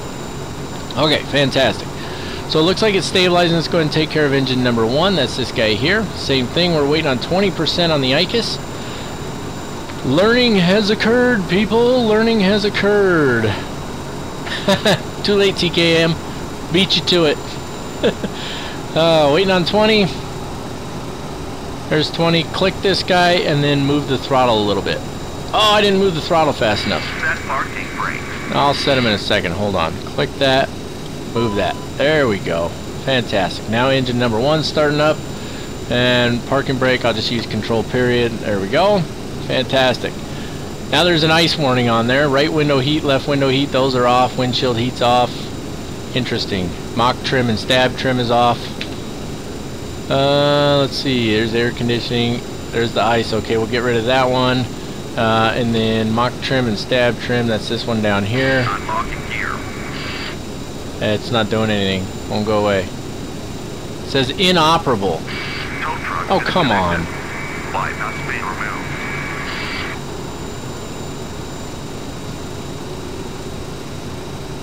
That's stab trim. Yaw damper. Do you have to click it? They don't light up or anything? Oh, there we go. Okay. Now we're getting somewhere. And then where's window heat? There we go. Okay. Got rid of all our warnings there. Fantastic. Now, open the fuel page on the ICUS. We've already got the fuel page open, actually. That's this one right here. Switch off fuel pumps on both sides, and then the message right fuel low pressure should appear, and then switch them back on. So let me jump up to the top view here. So both pumps off. They won't even go off. Won't let me. Oh, you were supposed to do it before starting engine 1. Alright, whatever. It is what it is. Moving on, people. After start check. Okay, do not accelerate engine until oil pressure is in the normal range. Okay, Gen 1 and Gen 2 need to be auto.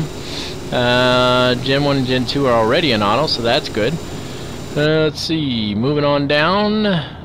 Bleed valves and packs, auto and on. So bleed valves auto, and which one's packs? Where's packs? Air conditioning over here. Packs are both on, so we're good there. Probes on the overhead panel are on. That was these guys. These two right here are the probes. And then check the electric panel. Check that the rudder trim is set to 0. It says on the pedestal. Where's the rudder trim at? I never saw it. That's the flight deck door. It's not down here. Where's rudder trim, guys?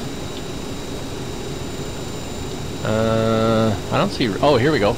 Aileron trim and rudder trim. Those should both be at 0. We never touched them, so. Nose wheel steering needs to be armed. Let's do that over here. Whoop-de-doo. Left click it. Now it's armed, and that should turn the. I don't know if that's going to work or not. I don't know. Do I have to? I wonder if there's something I have to click for that. Does this thing work? Ooh, there's a camera there. Cool. Check it out. That's what's his name? Okay, turn that off. Oh, moving on here. Okay, nose wheel and steering is armed, and now we're ready for the taxi check. So, where runway structural repair debris don't exist, use thrust reversers with extreme caution, blah, blah, blah. Okay, flaps need to be set to 8 degrees, so that should be the first setting. I'll pop this up for you, and that's flaps 1. Okay, so 2 clicks on the flaps puts them to 8. Let's see. Check the flight controls functionality. So that's going to be this guy over here. We're going to go. I can't see. Wrong way. Come on. I'm going to need more views in this thing. Flight controls. Fuel status. There we go. Flight controls. So, full left. Fantastic. Full right. Looking good. Neutral. All the way up. All the way down, and neutral, and then full left on the rudder, full right on the rudder, and neutral, and then we can verify, of course, that our aileron and rudder trim are at 0 here. It shows the stab at 7.5, and if we go to index and wow, I guess you got to go from the beginning. Flight plan, performance. and then VNAV setup. So where do we verify what our stab trim is supposed to be at? Maybe over on Dave? Does Dave tell us? V speeds? Doesn't say in here. Ground service maintenance, aircraft states. Nope, just checklist. So safety check has already been done. Originating checks 1 and 2 are done. Before start check is done. Clear to start check is done. After start check is done. Taxi check, set flaps, flight controls checked. We did that. Trims green and checked. Okay, so that's all we're looking for, is to make sure that the trims are in the green. So there we go. I guess that's it, huh? Okay. Thrust reversers armed. That is these two right here, which they are. Fantastic. Flight instruments checked. We're good on those. FMC auto tune CPLT. Let's see what that says over here on our hoop-diddy-hoo. What do you call it here? Please use either of the rocker switches you find on the yoke or the buttons assigned. It says according to the CRJ manager, the elevator trim needs to be set to 6.5. So I'm assuming that the trim is set where Dave set it, so that's good. Thrust reversers are armed. Flight instruments are checked. FMS as required auto tune. FMS offers an auto tune function which automatically tunes suitable nav stations. Blah blah blah. Okay, so where do we do that at? It says number 6.5. I'm looking at the pictures, and of course there's no number 6. Big surprise. It's got to be this guy down here. Alright, so FMS. What is this? Radio altimeter test. We never did that. So how do we get the FMS to auto tune? Anyway, previously tuned stations. Okay, if you want to activate auto tune now, open the FMS radio page and make sure that next to nav 1 and nav 2 auto is highlighted. Okay? Wrong button. Radio page. Auto. Fantastic. Okay, moving on. Okay, we've got the nav source set to FMS. Brake temp is checked. We didn't even use the brake, so brake should be fine. We need to put this one back on status page, right? So, status. Is that right? Yep, brakes are good. Okay, fantastic. Moving on. Moving down the list here. And then that takes us to our before takeoff checks, which means we're ready to taxi out. However, boy, they pushed us back a long ways too, didn't they? We haven't done any taxi briefings or anything like that. We also need to turn this to map mode. There we go. We'll zoom it down a little bit for now. Okay, and oh, I hate that click spot, you guys. Alright, taking a look over here at the chat. Who's what guy? Hillel? Hillel's a good old friend of mine. That's who that guy is. Alright. Let me take off my headset for just a second, guys.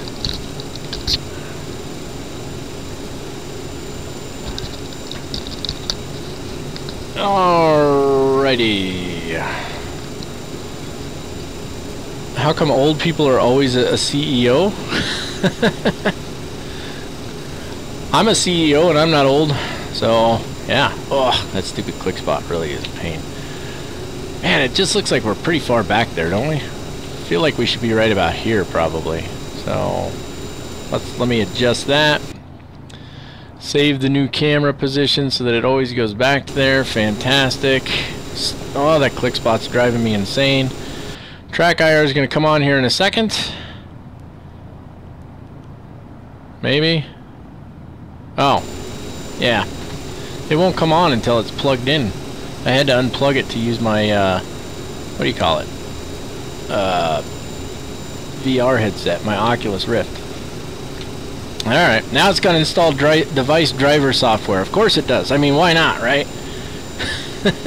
Do your thing. Install your software. Oh, goodness. Okay, while it's doing that, let me bring this guy over here and switch to my charts page. No, I don't need Denver. Actually, what I need is Phoenix. And let's take a look at our departure and our taxi and departure routes here. Maybe. There we go. Now we're getting it squared away. Let me pop this guy up. The size might be wrong, so we'll find out here in a second. Charts, yeah, the size is wrong. I had a feeling it would be. And that's because I had that screen adjustment that I did, and I adjusted it back. So, okay, there we go. Charts page, fantastic. You should be able to see my mouse on there. And we are right here. And we're going to be taking runway 7 left, I believe is what I put in, right? Yep, 7 left. So we're actually going to cross over here, and we're going to scoot down on Delta taxiway on the inside until somewhere right around in here. They're actually doing, in the real world, they're doing a lot of construction here on Terminal 3 right now. And so what we'll probably do is, right in this area, we'll scoot on out here to Echo taxiway and take that down to the end and hold short. Taking a look at our departure briefing here real quick. We are taking the Silo 4 departure out to RSK, or Rattlesnake VOR. So 7 left is going to be this inner runway here. So out to, what is that, 1,550 feet at 078 degrees, and then we turn left to 075 until we get 4 nautical miles out, and then it's vectors from there. For us, what we'll do is we'll just we'll get rid of the vectors as soon as we can, and then we'll go. It'll either be Tom, Happen, and Silo, or whatever works best. Pretty straightforward as far as that is concerned. Put you back over there on the flight sim, because that's what you really want to see, right? So let me get that out of the way, pull up the little tutorial over here, and what do we got next here? Everything on here is for takeoff now, which means we should be ready to taxi out. So let's try turning that track IR on again. Coming up here, maybe. We're going to find out in a second. Oh, it's turning on. Oh, it worked. Ladies and gentlemen, track IR is working again. Fantastic. Okay, so, let me adjust my seat here.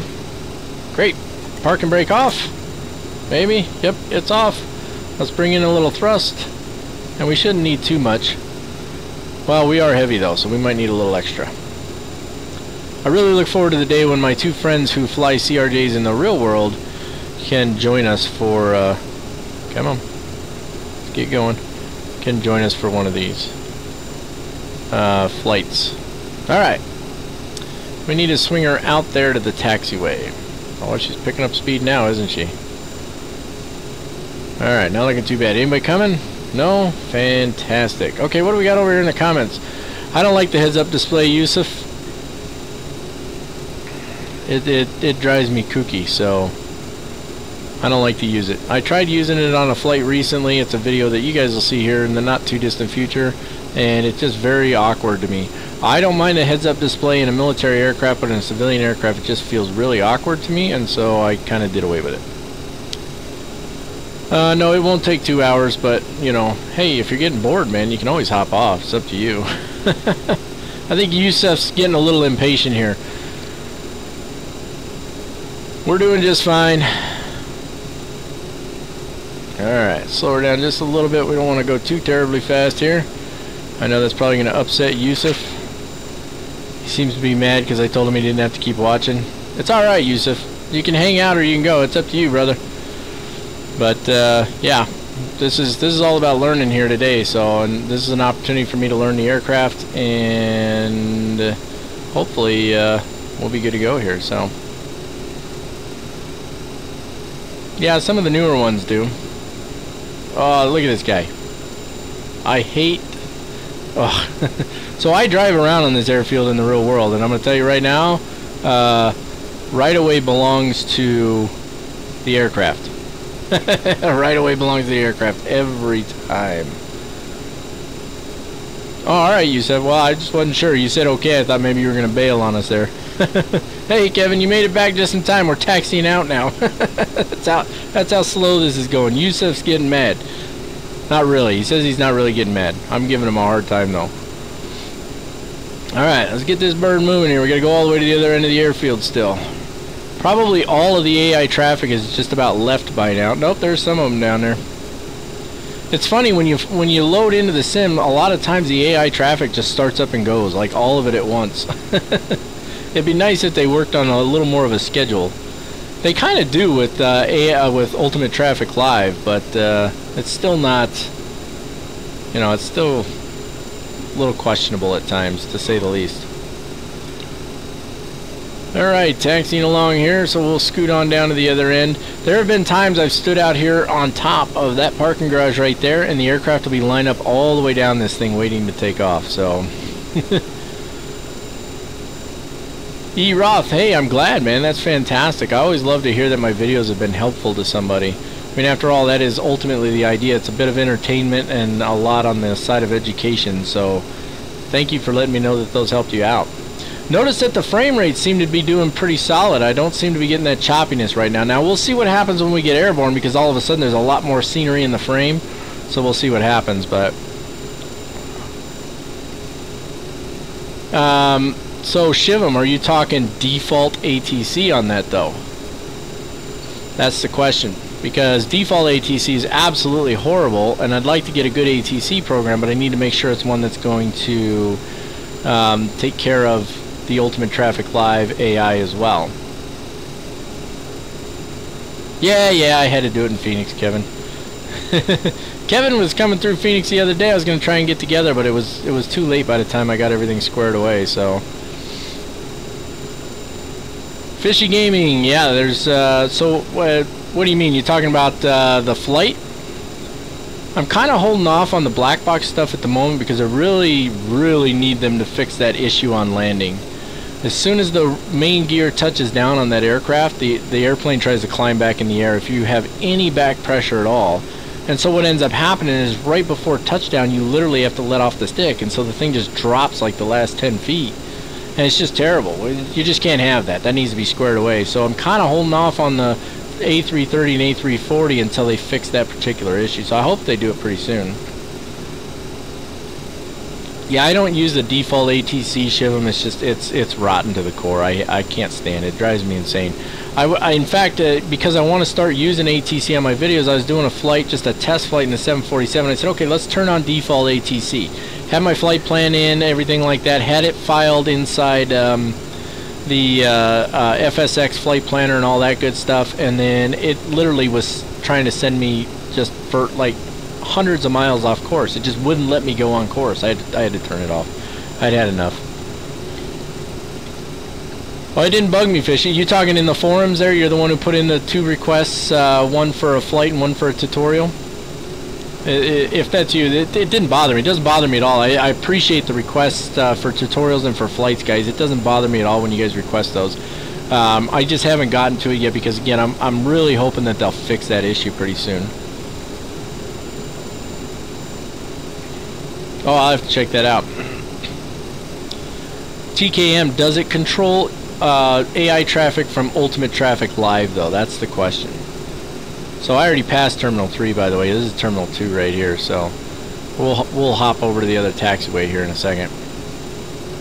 Yeah, it didn't bother me at all, Fishy. No problem at all, man. I appreciate those requests, and I feel kind of bad that I can't get to them as quickly as I'd like to. There's a few of them in there.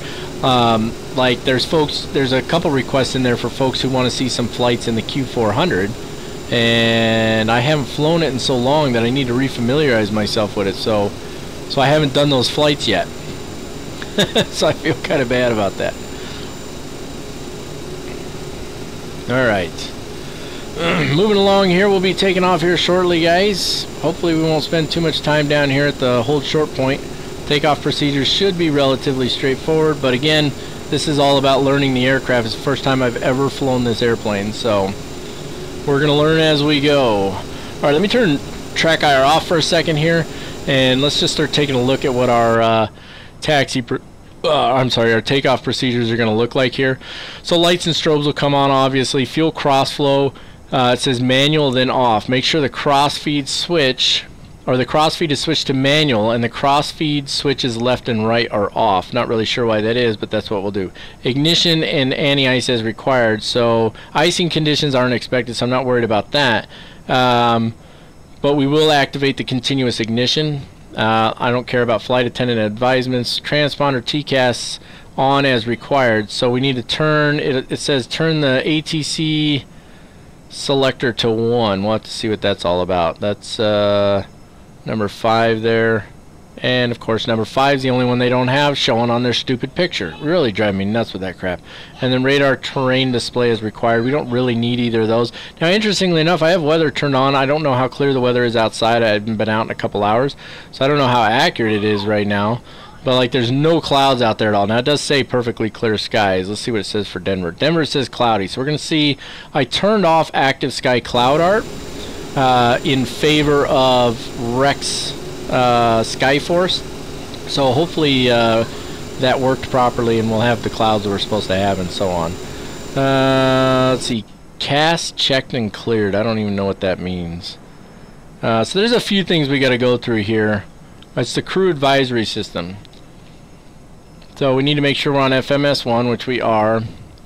We're good on our range. Format knob until the tooltip reads map. We're good on that as well. And you can't hear the sound because I'm looking over here at the PDF right now. And then it goes into this long drawn out thing about the normal takeoff sequence and callouts. So we'll get to that in a couple minutes here. Let's just sit on this page here. And I'm kind of taxiing all over the place because I'm only partly paying attention here. I'm looking over at the PDF over here, that's why. So which plane are we talking about, Kevin? The CRJ? I like the CRJ. I'm loving it right now. So if now I don't remember the flight request. What's the flight request you put in? Did you put it in the Mac Air forums? I didn't see it in there. So you'll have to refresh my memory on that, my friend. Alright, let's get the track IR back on. Little jump here. Big jump, actually. It's always a big jump now. I think it's because I sit a little further back. So we're going to go all the way to the end here and hold short. Not because we necessarily need it, but because I would like to... hopefully there's some AI traffic taxiing in behind us, so hopefully they'll pull on out. Now check this out. This is one of those weird things. So I put in the PMDG 777 model of the TNT livery, which is that one you're looking at right there, and there's no landing gear. So I guess with Ultimate Traffic Live, if you have those complex models, they don't work properly. So we're gonna have to turn that off. All right, throttles to 0 here, and let's let her roll to a nice easy stop. Fantastic. And track IR coming back off. Big jump. There we go. Alright, so lights need to come on first. Oh, I hate that thing. So lights on. We should have turned the taxi lights on when we taxied out. That's my bad, but it is what it is. Strobe lights on as well, and then wing inspection lights. I don't think we need those on. Let's see. Okay, so fuel crossflow says manual and off. So let's hop up top here. And what does it say? It says to click this guy. Manual. Make sure that the crossfeed is switched to manual and the crossfeed switches left and right are off. That's these two here. These are both off. And then ignition anti-ice as required. We do want to be on continuous ignition. We could turn off the APU now. It never even told us to start. You know what? I'll bet we're supposed to start. We're supposed to take off with the APU on. I probably should have left it on. My bad. Oh well. I'll turn it back on for now. There we go. It's starting. Okay. Flight attendant's been advised. Okay, transponder TCAS. It says activate the transponder number 1 by turning the ATC selector to 1. So let's see, ATC selector to 1, and it doesn't actually show you what that is, does it? Oh yeah, it does. Oh, it's already on 1, isn't it? Or is it on standby? It's talking about this one down here, ATC selector to 1. There we go, that turns on the TCAS. Okay, fantastic. Radar terrain display as required, we don't really need that. And then CAS, crew advisory system, checked and cleared. So we need to check that there's no messages on the engine, instruments, and crew advisory system display. That's what ICAS stands for. So up here we've got takeoff config OK. Right reverse is armed, but not the left reversed. Well, why is that? There's left.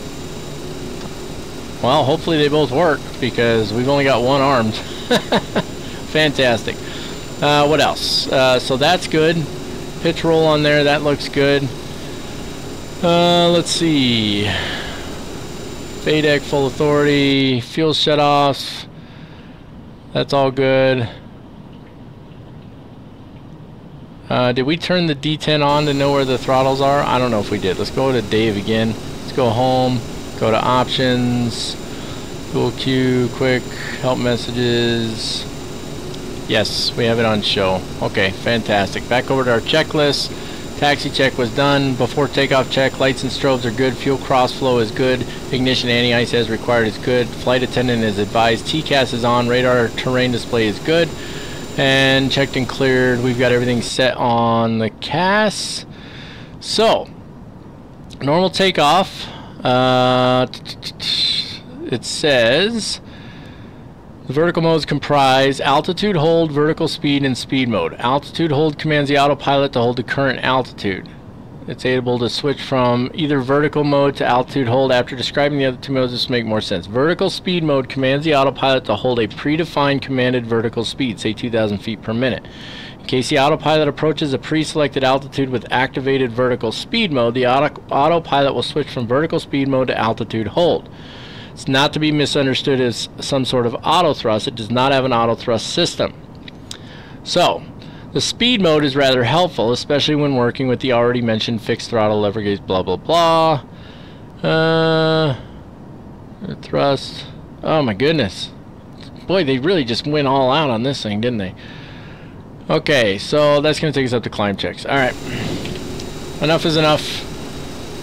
So we're going to use, just so you guys know, the vertical speed mode, and then the nav mode, and the speed mode here, and we'll see how that works out. It's not an auto thrust though, it says. Okay.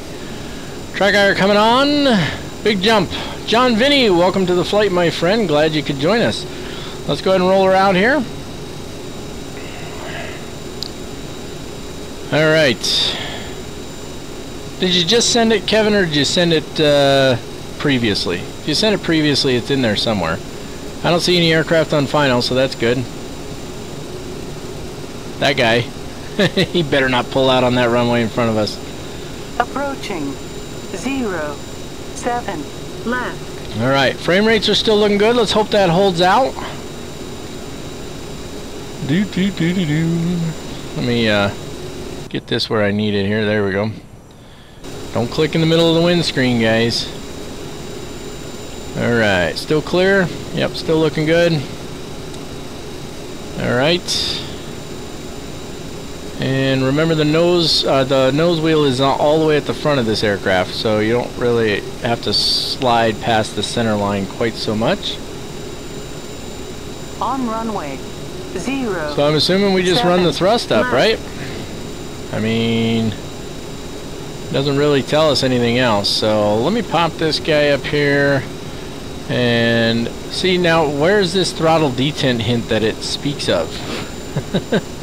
Let's see, if we put this guy on engines, where's engines? Nothing, no engines. So it's on status page. So I guess that one stays where it's at on status page.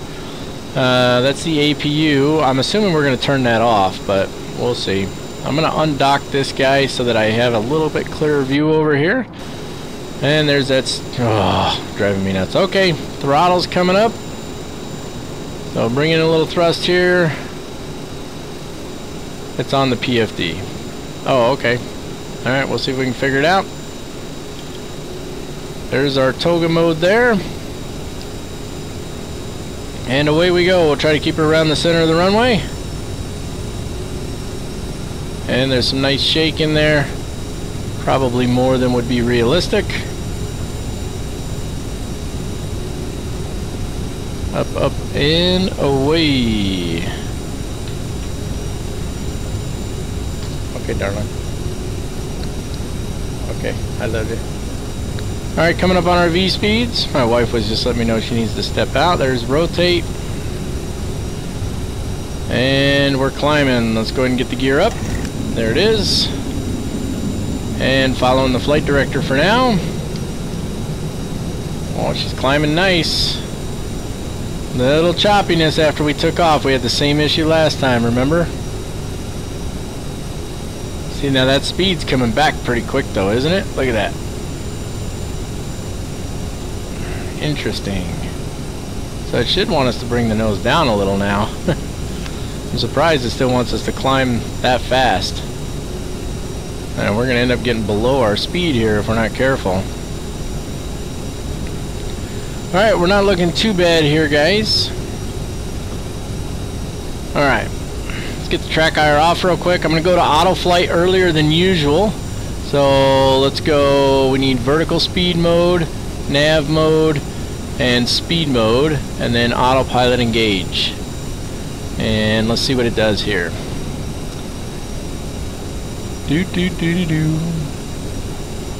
Okay, so the speed right now, it's at 155. Let's go ahead and bring that up.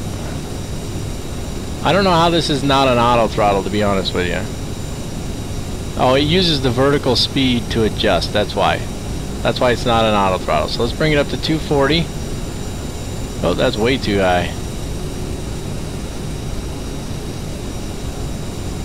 There we go. So what you can see here, guys, is the speed is coming up, but not because it's adjusting the throttles. It's adjusting the rate of climb to adjust the speed, right? So let's go ahead and get the flaps up now. And we can go to flaps 1. Or I'm sorry, flap 0, maybe. There we go. Flaps are all the way up. Now it should hold, so it should adjust the vertical speed to hold around 240 knots, right? Okay, let's hop down here real quick. Let's go to our legs page. And you can see we're on vectors right now. So we're going to grab this guy and put it all the way up top and execute that. And now we should go direct to Tom. So on our nav display here, we don't get, it's not showing us anything at the moment, right? So we can adjust the range out a little bit. There's Tom. So it's going to turn and go direct to Tom, okay? Alright, let's start taking a look at our after takeoff stuff here. So, set the crossfeed to auto, lights out. So if we go up top, all the way up here, this is the crossfeed. We want to click on that to turn it back to auto. There we go. Let's see, bleeds an APU. It says the APU is supposed to be shut off and APU bleed disconnected. So now we can shut off the APU. And then the APU bleed. Let's see, what does it show up here? Both engines, yeah, it was already on that. So we're good on that as well. Okay, and then lights, taxi light can come off. Switch that one off. And then over 10,000 feet, of course, we'll take care of the others. Let's make sure we're not going to do anything too crazy here. We're over 10,000 feet already. That was quick. So these can come off. There we go. And we can also increase our speed now, right? So let's go ahead and increase our speed up to... what did it say for our VNAV here? Let's hop down here and let's go to our VNAV page. And so this is the climb, right? And then for cruise, it's telling us 0.74 or 300 knots. So that's what I'm going to set it at, is 300 knots. And I'll pop this up for you guys. So there's 318. So let's just bring it down. We could have it a little higher and adjust it as we go, but we're not going to do that. And then when we get up there, if we need to, we'll reduce thrust a little bit as well. Okay, that takes care of that. What's next? Thrust reversers need to go off now. So that's these two down here. So thrust reversers off. Fantastic. What else? Didn't it say, it should say continuous ignition should go off too, right? Doesn't, let's see. Nope, doesn't say anything about continuous ignition. And we're on auto on both of those, right? So these guys down here, let me just pop this up for you if it'll let me. Oh, it won't let me, will it? Okay. No, I'm sorry, I need to be in the FMC here. So on the FMC radio page, those are both on auto. So what's highlighted in blue should be good. Let's see what else. Adjust the barrel setting to 29902. We're probably getting close to that point now, right? What are we at here? 16,000? Yeah, so we'll adjust that here in a few minutes. And it says after passing 25,000 feet, you'll notice that climb speeds slow down. Okay. So climb speeds will start to reduce once we cross 25,000 feet. And let's see here, let's pop this guy up and then jump all the way down here so that we can adjust our barrel. So 29902 is what we're looking for here. There we go. And can you push it for standard? You can. Okay, so if it was here and we push for standard, there we go. Okay, fantastic. Just want to check on that. Fantastic, looking good. What else we got over here? Really, we just need to monitor it now. As we climb out here, we really need to monitor the aircraft to make sure that our speeds stay appropriate and so on, right? And now we still can't see Tom on here, but you can see it on this one because it's zoomed out a little further. So we are headed direct to Tom, which is exactly what we want. And we're looking pretty good here, guys. So everything's looking fantastic. Woo! That only took 2 hours. Fantastic. All right, Kevin. I'll check my email again. What else we got on here? Yeah, it's pretty smooth. I mean, look, we're getting 70 frames a second now, so obviously that affinity mask is making a big difference, so that's fantastic. Yeah, Scotty, I get interrupted on landing and stuff too, but I don't mind. You know, they won't bug me, but they'll come in. My wife likes to come in and just say hi and stuff like that, but she usually will come in when I'm about to take off or when I'm landing. It's kind of funny, actually. Yeah, throttles are still on Toga. It never really said to reduce them, but yeah, I've still got throttles on Toga. Paul, welcome to the stream, buddy. We just got airborne, so things are looking fantastic here. What other views do I have? That's it. So I've got, that's our standard view. That's for this guy. Let's go to, we haven't done our checklist. Climb check, fuel crossflow has been taken care of, bleeds and APU are taken care of, lights, passenger signs, we're going to leave those on, thrust reversers are off, and checked and cleared on the crew advisory system, and so that takes us to our in-range check, so we're good on that. Everything else is looking fantastic on here. So, and then this is our MCDUs. Do we have a progress page on here? Yep, we sure do. Progress page. Looking like we're going to have about 1,800 pounds of fuel, give or take, on landing. Looks like it's having a hard time deciding right now. So, we got about an hour to go. That's our overhead, obviously. It never told me to turn continuous ignition off, so I'm going to leave it on. This guy here, there's that view, and then these over here, and then that's it. So I'm just was checking all my views there. So we're looking pretty good. Coming up on 25,000 feet, so we should see the rate of climb start to reduce substantially at 25,000 feet, it says. So keep watching for that. This is P3D, Kevin. Yes, Yusuf, we are finally airborne. No, I'm not going to descend yet. You have to wait. Whoever's got the ones all on there, I don't know what you wrote there. It looks Chinese, so I don't unfortunately speak Chinese, so don't know what to tell you. Alright, so continue climbing here, and we should be able to hold 300 knots the whole way. We'll see what happens. But we got a ways to go until we get to cruise altitude. Let's see how it looks when we hop outside.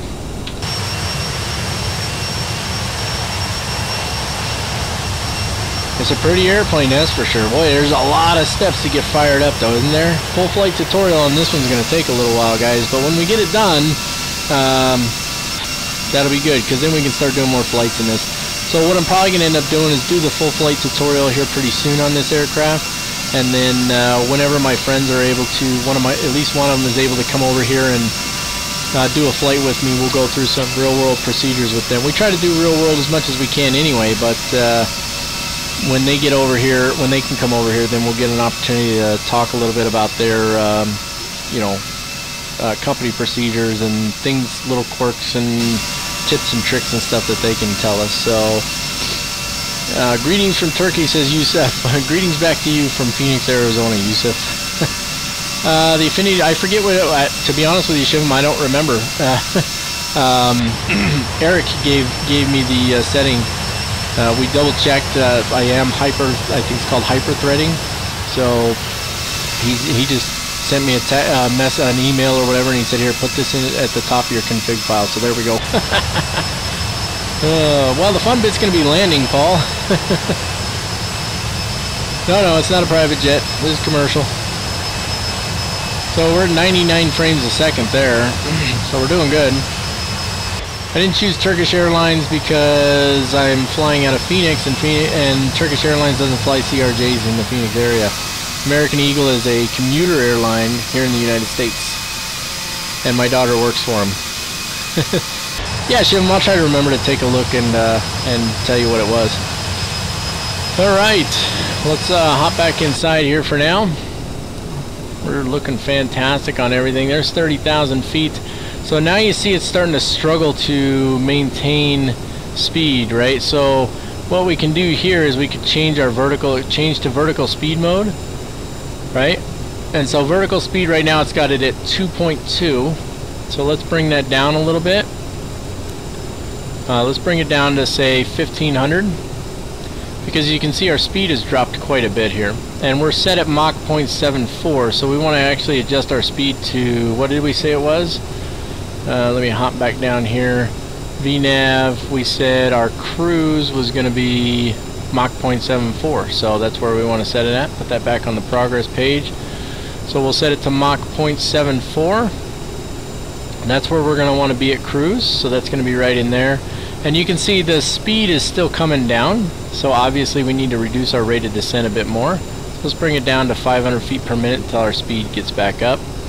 And then we'll continue to adjust our vertical speed in an attempt to maintain our Mach 0.74. And she's pretty heavy, so I don't know if, 390 might be a little high for us right now. As a matter of fact, I'm going to go ahead and adjust this altitude down to, let's bring it down to 350 for now.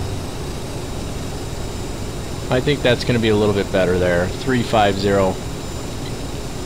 And then we're just going to leave the throttles where they're at in the toga mode for now. I don't know if that's the appropriate procedure or not, but again, it'd be fantastic if when my friends are able to come out here and do a flight with us, because then we'll know. Hillel, how old are you? I'm just about 40 years old, my friend. So not real old. My oldest kids were born when my wife and I were quite young, so she's 19 years old now. I sound like I'm 24. Well, thank you for that. I appreciate that. My oldest daughter is 19. My next oldest daughter turns 18 in a couple of months. And then I've got a 16-year-old son, a 15-year-old daughter, and then I've got a 12-year-old daughter, and then I've got a 8-year-old son, 6-year-old son, and a 5-year-old daughter. So, still a kid, huh, Hillel? Thanks, I appreciate that. Thank you very much.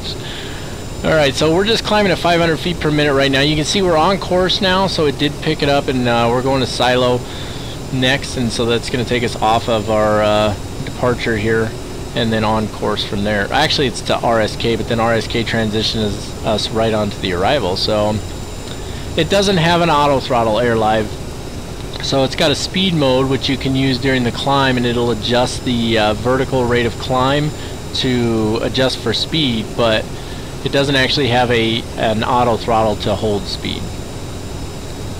You're 44 and have a 10-month-old, huh? Oh, good times. Yep, we had kids when we were pretty young, so let's see here. What do we got? Descent checks will be next. Those are going to be in a little while. So, okay, let's see. I'm just looking at the manual right now real quick, guys. Fuel pump switched on, cross feed off. Sufficient fuel left. Squawk set. TCAS is set down. Radar. All that good stuff. Alright. Most of it looks pretty straightforward from here. We'll see how it goes. The most difficult thing often with an aircraft like this is the startup procedure. So, coming on 34,000 feet here, looking alright. Let's go ahead and adjust our range out a little bit there. There we go. Captain Mac cough for you. Fantastic. Everybody loves that. That's our warning that we're within 1,000 feet of our chosen altitude. Robbie, my real world job is as an instructor for the federal government. I teach people stuff.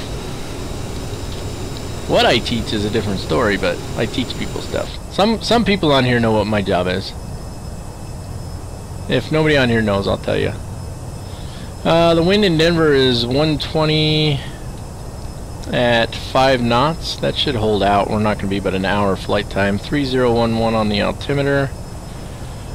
Looking good there. So let's start taking a look at our arrival and approach procedures here. So I'm just looking at Denver's charts over here right now, and again the wind is 120 at 5.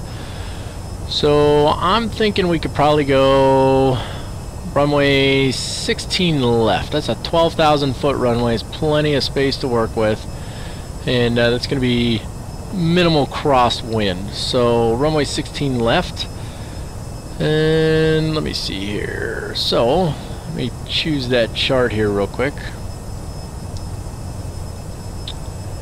Runway 16 left, we'll use the ILS. We'll see how the ILS works on this thing. And what do you say we take a look at our arrival procedure here? Let me pop up my streaming app here and let's go to the charts page. And there we go. Okay, taking a look at our arrival. It's the Larks 8 arrival for us today. Now the way they work in Denver is they do their arrivals by gates. So you've got the southwest gate where we're coming from, southeast, northeast, and northwest. And then there's 2 arrivals per gate. So the Powder arrival and the Larks 8 or the Larks arrival are from the same gate, but somewhat different directions, right? So we're coming from basically south, so we would take the Larks gate. But if you were coming more from the west, then you would probably use the Powder gate, right? So we're coming in out here at Rattlesnake VOR, up to Lopec, Papa, and we'll take a look and make sure all these waypoints are in there. Hickey, Taro, looks like Murphy, and then there's Larks there, and then you've got Paid, and then Huge, and then it looks like FQF or Falcon VOR. So now the issue for us is 16 left is this little runway right here. So we've got to get up and around, and that's where I foresee the biggest issue when it comes to our approach. So real quick, let's just take a look at our approach briefing, and we may or may not look at this again a little later. But what we'll probably do is shoot from the end of the arrival, so FQF out here to Kipper, right? And that should help give us a little room to make the turn here. So Kipper, then Haley, then Jappy, J Dizzle, that's retarded, and then Jeeper. And then Jeeper right here, you can see Jeeper is where we're going to, I guess where you're technically on the arrival, right? Because you're on your final approach fix from there. So Jeeper, 10,000 feet mandatory until you get to Joe Bob, and then you can descend to 9,000 to Kurt, 8,000 at Kick Me, 7,000 at Leets, and then glide slope intercept to Louis, and then on in from there. So that's pretty much the gist of our approach procedure. We need a minimum runway visual range of 1,800 meters or 3/8 of a mile. ILS decision altitude of 5,557 feet. Fantastic. Now I haven't been looking at the aircraft here for a couple minutes, so let's see how we're doing. We're at 35,000 feet, and if we pop this guy up, you can see that our speed is still coming up. It's higher than where we want it, so let's go ahead and roll those throttles back a little. Well, we could have put them to climb mode, I guess. Let's see what it does there. We've got them in climb mode. Let's turn the speed on, and let's see if it holds that. It looks like maybe it does have an auto throttle. Let me bring this back over here for you guys. Oh, go away. I don't know. The speed's still increasing, so we're going to have to bring that back. So I guess we should have gone to climb mode on the throttles. But let's go ahead and back them off just a little bit here and get our speed to come back down. Now it's starting to just try to inch down a little. So we're probably pretty good right there. Ugh. I'm really disliking that click spot. So it's inching down just a little, so we might need to bring them back up just a tiny hair, which can be a bit of a pain, especially with my throttle quadrant. It's not very good. It's supposed to be. It's a TQ6, but I've got nothing but problems with this thing. And let's see if that holds there. So we definitely need to keep an eye on our speed during the flight. No doubt about that. We're going to stay at 35,000. I don't see any need to go higher than that. And oh, let us pop this one up. If we go to our progress page on here, that is our progress page, isn't it? Yep. So we're looking at 1,300 or so pounds of fuel on arrival, so we should be good. We got about an hour to go in our flight, so not too bad. I leave the seatbelt sign on. No, I don't work for the FBI, Bananagram, but thanks. Alright, so really the main thing is just keeping an eye. The speed looks like it's doing pretty good there. We just crossed a waypoint. We're headed to Dexter next. That's why that was flashing. The speed is just kind of creeping down a little bit. But I think we're probably pretty good. We could probably just barely bump those up a tiny bit. It's really hard to get them to move in small, tiny quantities like that. But they seem to be working alright, so I think we're looking pretty good here, guys. I didn't forget the seatbelt sign. I just never turn it off. Oh, you drive trains. That sounds like a pretty cool job, Robbie. Hi, Jacob. Welcome to have you here, buddy. Welcome to have you here. Welcome and glad to have you here. That's what I meant to say. Oh, that stuff's crazy, man. I can't get my act together. So, it's almost 4 p.m. here, so, whew, boy, this took a lot longer than I expected, that's for sure. But still doing pretty good. Yeah, ethics, yeah, that's what I teach, ethics. I teach ethics to government employees. Our frame rates have been holding out fantastic, so I'm really liking that. So I think that affinity mask is making a really big difference for my flight sim. Looks like I got a text message on here. I better check that real quick. Oh, I'm sorry. I have 4 text messages on here. Let's see.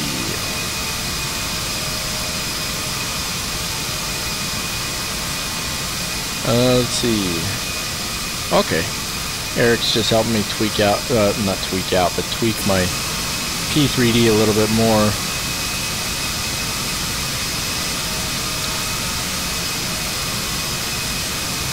Hold on, I gotta send a text, guys.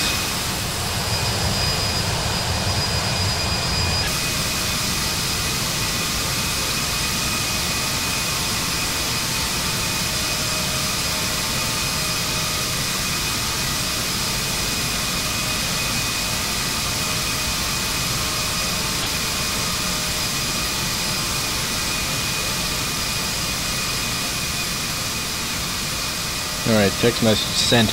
I asked Eric what settings he was using in NVIDIA Inspector to really make his P3D, you know, even better. So you can see mine's running pretty good, but Eric's system is almost identical to mine, and right now he'd be getting about, you know, whatever, like 100-something frames a second. His is getting way better than mine, so...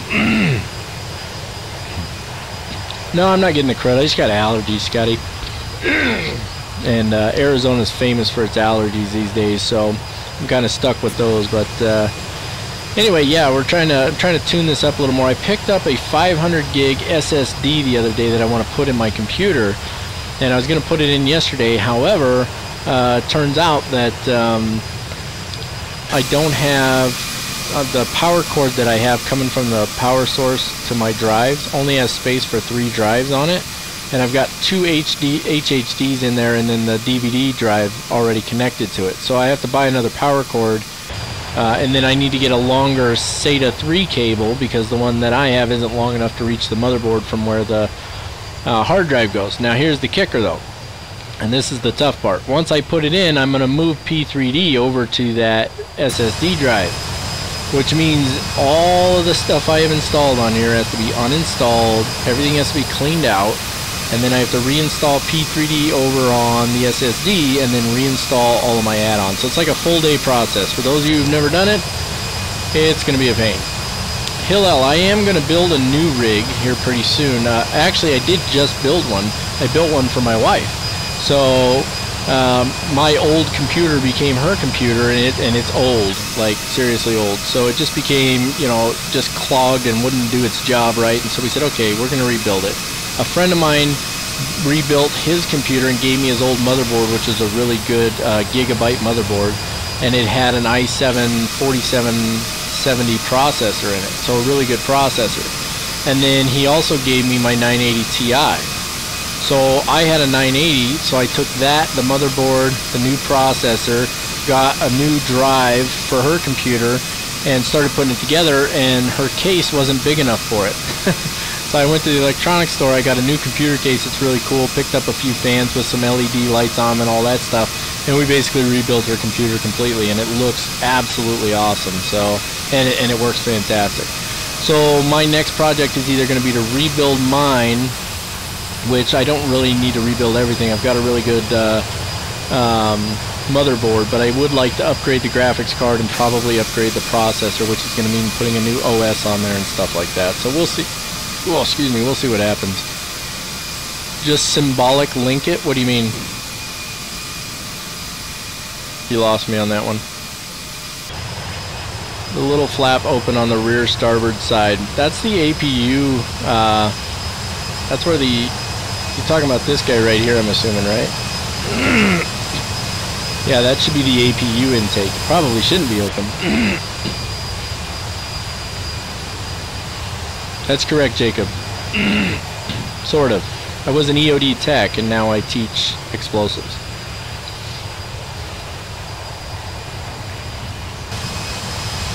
That may not be the APU intake. There's one on both sides, actually. So I don't know what that is.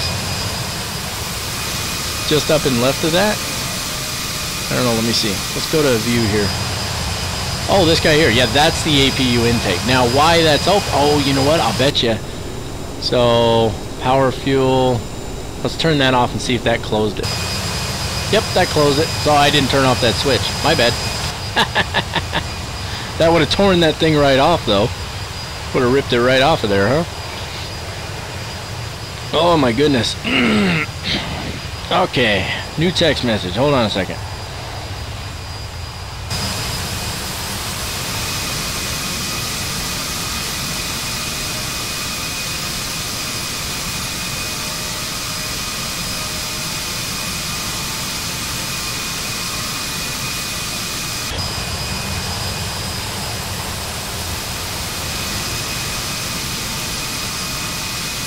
Got to get my text messages done too.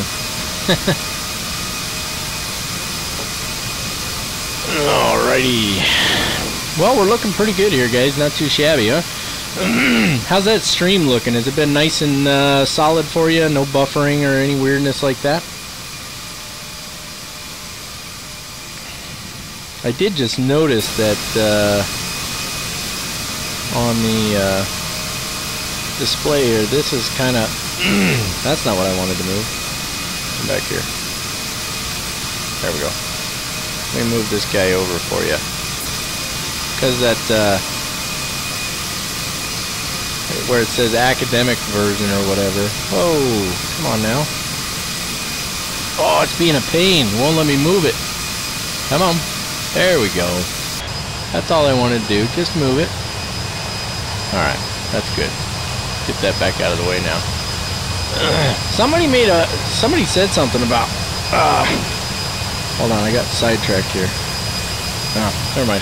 Anyway, where are we at here? Captain Punboy's on here. You know, so far as I can tell it is Captain Punboy. I will say this, I've been wanting to get my friends out here who fly CRJs in the real world and really get their opinion and get some insight from them on how to fly it and so on. And I haven't been able to do that yet. And so, I don't know, you know, if they agree that it's worth the investment, then absolutely. I like it. So far, it's pretty darn good. So, does this show a top of descent point? Doesn't look like it shows a top of descent. Oh, yeah, it does. Nope, that's RSK. So, how do we know where to start our descent on this thing?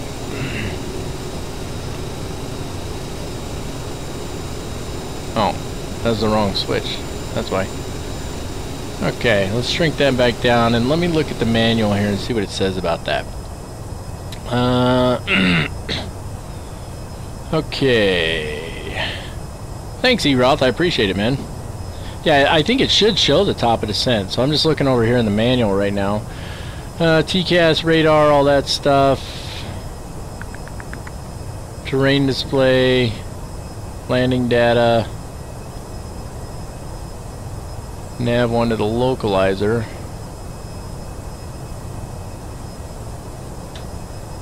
Nav 2. Complete the approach briefing. It does not say how to initiate the descent on here. It just says, gives me descent checks. Well, that's kind of weird.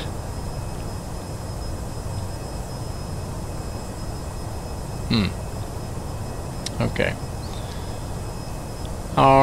We're at 111.1 is our localizer frequency, so that's going to have to be entered in over here, right? So nav 1 is going to be 111.1, and we'll put that invalid entry. What are you talking about? Clear button. How's that invalid? It says radio tuning. Oh, because it's in auto mode. That's why.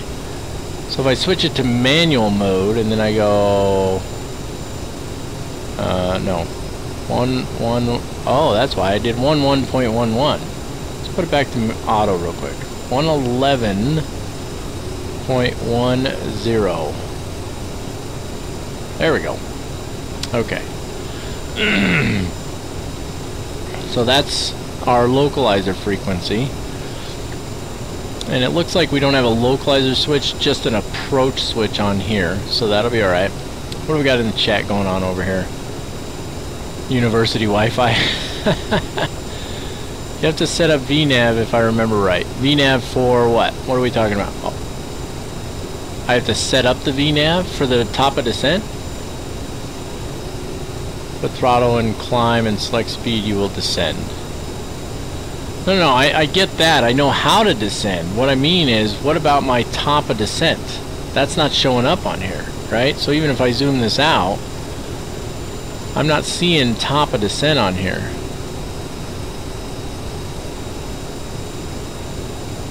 So where's the top of descent? And we haven't put the approach in yet either, have we? Let's go down here. Let's put the approach in. So departure, arrival. We've got our arrival in there, the Lark's 8, and then it's the, what did we choose? ILS 16 left. So let's go down here, next page. Oh, I must have passed it already. ILS 16 left. And we're coming in at, hold on, I gotta look again. Kipper. Kipper's where we're coming in at. Right? So Kipper, and then I think we're good. Let's execute that, and then let's go to our legs page, and let's see, Papa, Hickey, Taro, Murphy, Larks, Paid, Huge, FQF, then Kipper. Yeah, there's no discontinuities in there, so that's good. That's something at least. Now it's saying we're an hour and 20 minutes out. Did our speed slow down or something, or did we hit a headwind? No, it's a crosswind. Now let's see if it shows the top of descent on here now. Oh yeah, it's got to be one of these right in here, right? I mean, you can't see it because it's too small. Yeah, there's top of descent right there. Okay, so we just had to put in the entire approach for it to come up. Oh, Shivam beat me to it over there. Oh, goodness. Alright. Oh, goodness. What time is it anyway? It's, 4 o'clock. Yep, it's in there now, so we're good to go. Alright, fantastic. So we're scrolling along. Speed's looking good. Looks like it's holding speed just about perfect. So we'll just pop that off. Let's hop outside and enjoy the pretty view. And it should start getting cloudy as we get closer. So I'm actually going to stand up here because I've literally been sitting in this chair for 2.5 hours now, which is not something I'm accustomed to doing. So let me untangle my microphone cord here. Turn on the fan because it's getting a little toasty. Whew, okay. Well, we're rolling along pretty good here, guys. Not too bad. It took us a while to get started, but you know, still not that big of a deal. I mean, we're learning, right? That's the whole point. It took us a while to get going, but now we got it going. It should be fantastic. And we're learning lots of cool stuff as we go, which is, of course, the whole idea here. So I'm really looking forward now to doing the full flight tutorial because it's going to be cool. It's going to be a lot of fun. Oh, goodness. I got this big thing of Powerade here that my lovely wife got for me. Alright. We got people dropping off now. I guess they're getting bored with the cruise.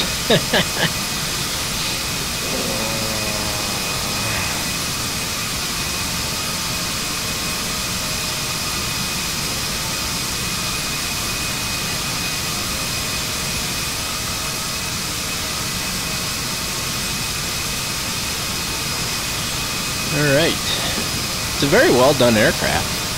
Kind of a shame that it took, you know, like 6 years to get it out there. But, oh well. Can't have everything all at once, right?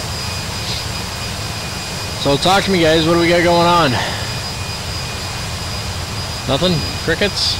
Everybody's all quiet all of a sudden. Everybody gets bored during the cruise phase, don't they?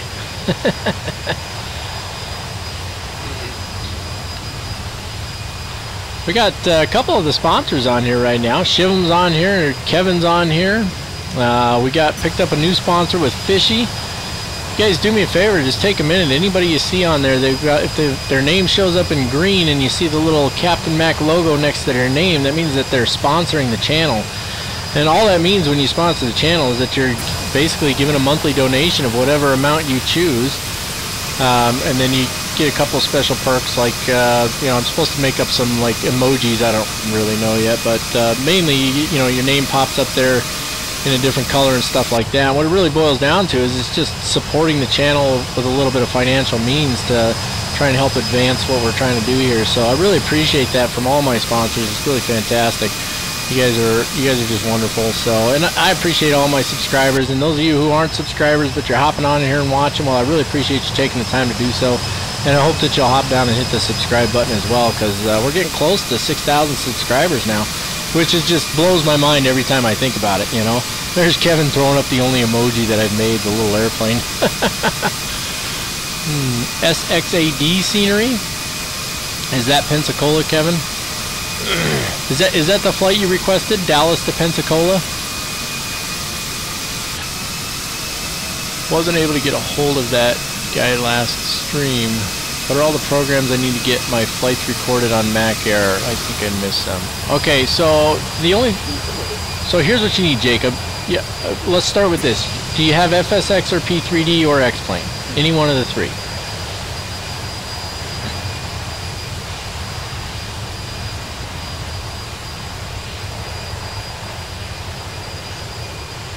Yeah, there's a lot of add-on scenery where the jetways don't work right. So that's kind of ridiculous if you ask me. So I'm just waiting to hear from Jacob here whether or not you have a flight simulator, FSX, P3D, or X-Plane. Okay, you've got FSX Steam. Fantastic. Okay, what you need to do, I'm assuming you've signed up for Mac Air now? Have you joined Mac Air?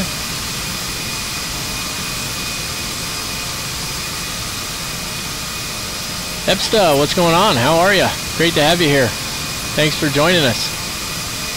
We're cruising right along here. We're going to be hitting top of descent here not too long, probably another 30 minutes or so.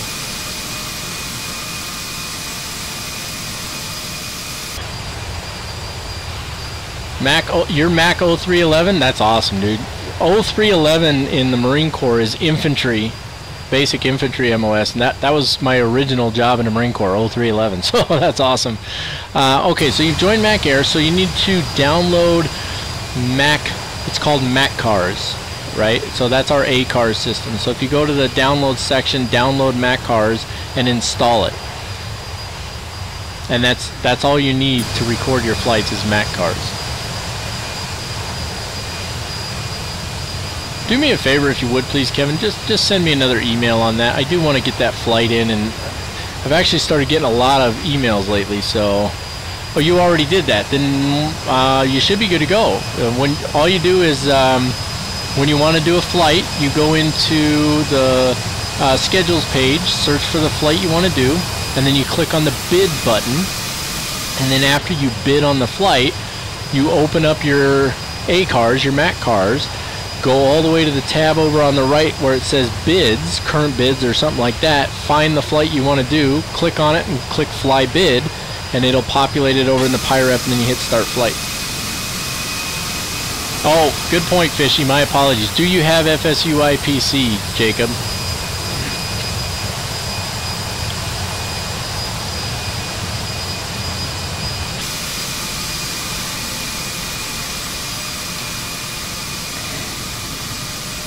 I'm going to take a peek here and see how far we are from top of descent real quick.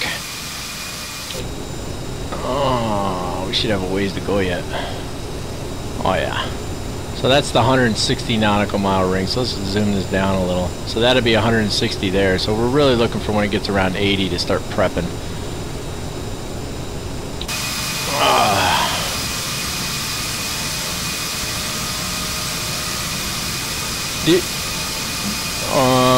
You lost me there for a second. Jacob, do you have FSUI PC?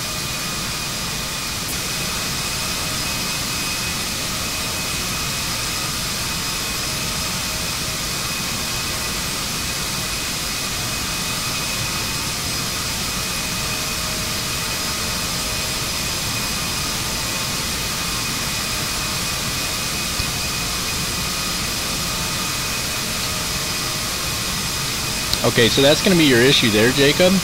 You have to have FSU IPC in order for the ACARS to communicate with the flight sim. So just type in FSU IPC in Google. Type it in for FSX Steam. So FSU IPC for FSX Steam. It's a free download. There is a paid version, but you don't need the paid version to use ACARS. So just download the free version and install it, and then make sure you bid on a flight and all that stuff. And I did a little tutorial on how to use our ACARS that you should be able to find in the forums. So take a look at that as well.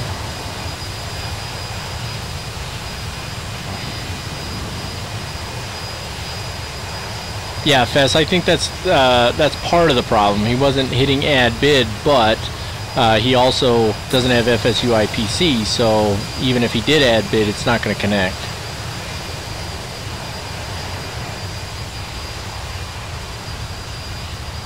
Why don't you have the ability to flight sim, Michael? Yeah, no problem, Jacob. If you have any other issues, if you continue to have problems with it, you can go in the forums and ask for some help in there, and guys will definitely help you out. And if you can't get any help from there, then shoot me an email and I'll try and help you out.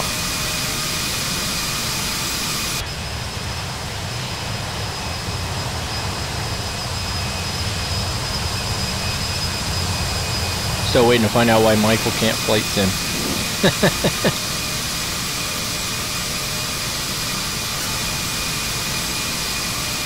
I actually debated on whether or not to do this live stream today. I was a little hesitant to jump in here because I knew that it was going to be a lot of work to get this thing up and running, and then I started having that problem with the throttles, which I showed you guys right at the very beginning of the live stream, and showed you how to fix that. So when I couldn't get it fixed, I got really frustrated and I was about to just shut it down, and then I finally found that post that said how to fix it. So I did the fix, but I left the flight sim on and it wasn't making any difference, so I got frustrated again.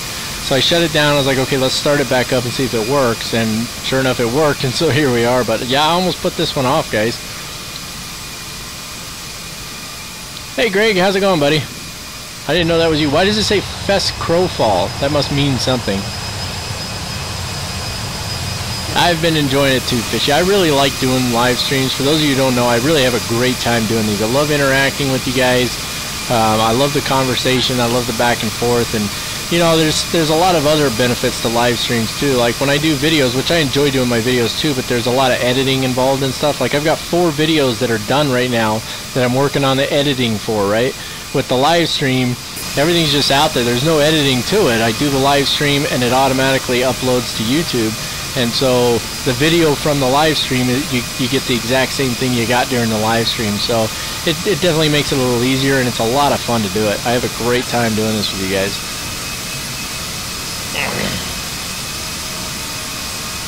Yeah, they don't do too bad over there, Jacob. They're pretty helpful, so. Well, see, Michael, you can't beat that. Where are you going to school at anyway? Because I gather you're going to school for aviation, so be interested to know where you're doing that at.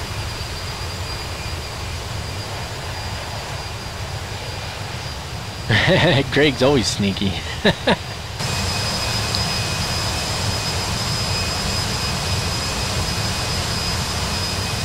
Oh, hey, look at that, right up the back side of the airplane. Good times. Hold on, I got another text message. Stand by.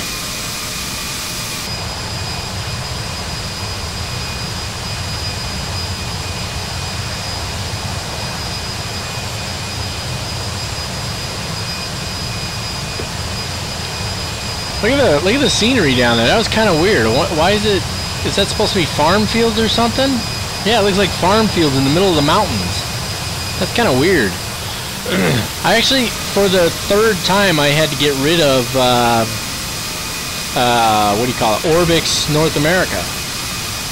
Every time I put it in there, there's nothing but cause problems, so I had to get rid of it again. It's ridiculous. It's obnoxious. It really annoys me, too, because, you know, I like Orbix products, but undercover, give it a rest. Robbie, I don't know about tutorial flights. Is there any specific tutorial in the Dash 8 that you're looking for? Because I've done a lot of flights in the Dash 8. Yeah, I did them quite a while back in in several of my Life of a Virtual Airline Pilot episodes. And really all my flights in a way are tutorial based. It's just certain flights I designate this as, you know, as a tutorial flight.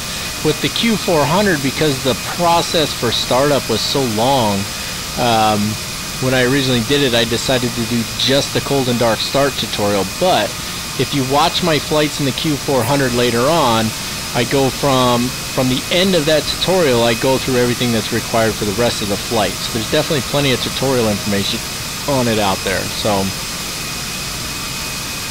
but if there's something specific you're looking for, I can definitely take a look. I've got quite a few people starting to ask about more flights in the Q400, so I have to refamiliarize myself with it because I haven't flown it in a long time. But when I do refamiliarize myself with it, I will absolutely be doing some more flights in it.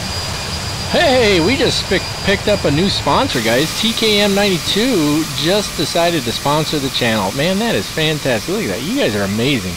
You guys blow my mind. Every time I turn around, somebody else is jumping on board. You guys are awesome. Thank you. I appreciate that very much. Everybody do me a favor and say thank you to TKM down in the chat section down there. Thank him for sponsoring the channel and supporting what we're trying to do going forward here. I really appreciate that, man. Thank you very much. Flight operations major at the University of Dubuque, Iowa. Alright, cool, man. Farming plus rocks equals bad.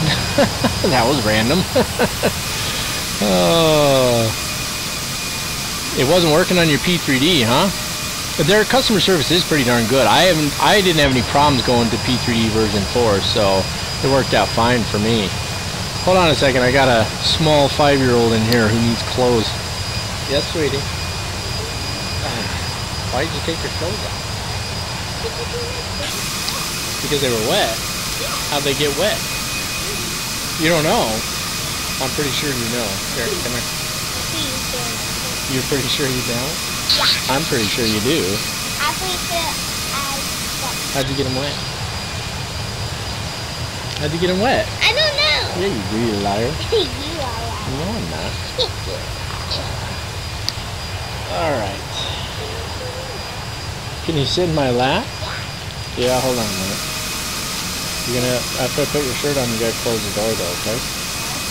After I put your shirt on. Come here. Come here, you little psycho. Orange. No, I'm not. Don't say that. No, it's not a bad word. It's not nice. No. Okay. My daughter, my youngest daughter, my youngest child, has decided to join me here. Can't touch anything, okay? Alright. Alright. So, let's see, what do we got going on here? Captain Mag VIP Club. Yeah, I like it. Captain Shivam says the one that took forever to join Mac Air. You guys kill me. Yeah, that's true. No, you know what? You make a valid point, TKM. Shivam took forever to join Mac Air, didn't he? Shame on him.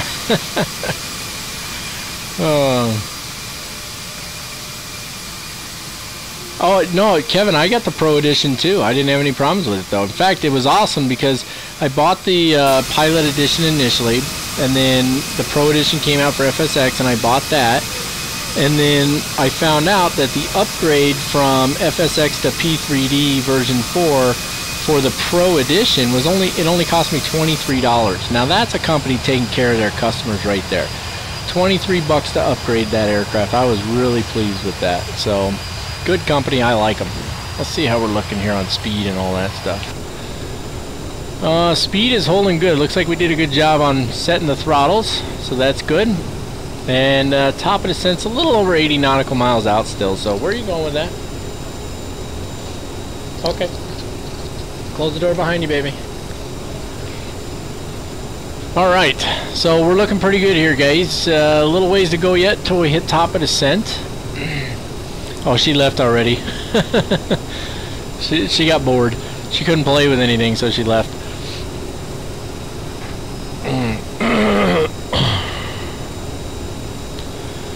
Alright.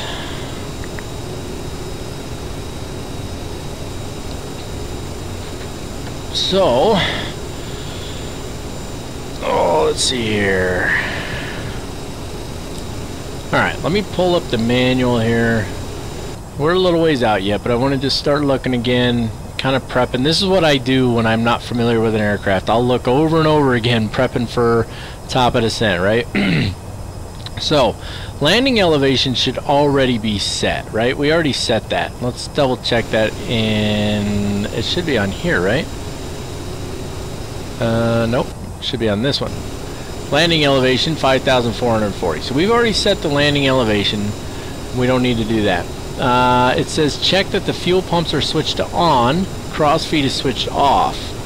So for us, what that means is fuel pumps are on. If they were off, we'd know that they were off. So they're both on and we're good there. And then the crossfeeds are off. So that's good. And then TCAS, it says check that the squawk is set correctly and TCAS is set to down. And we never actually set the squawk code, did we?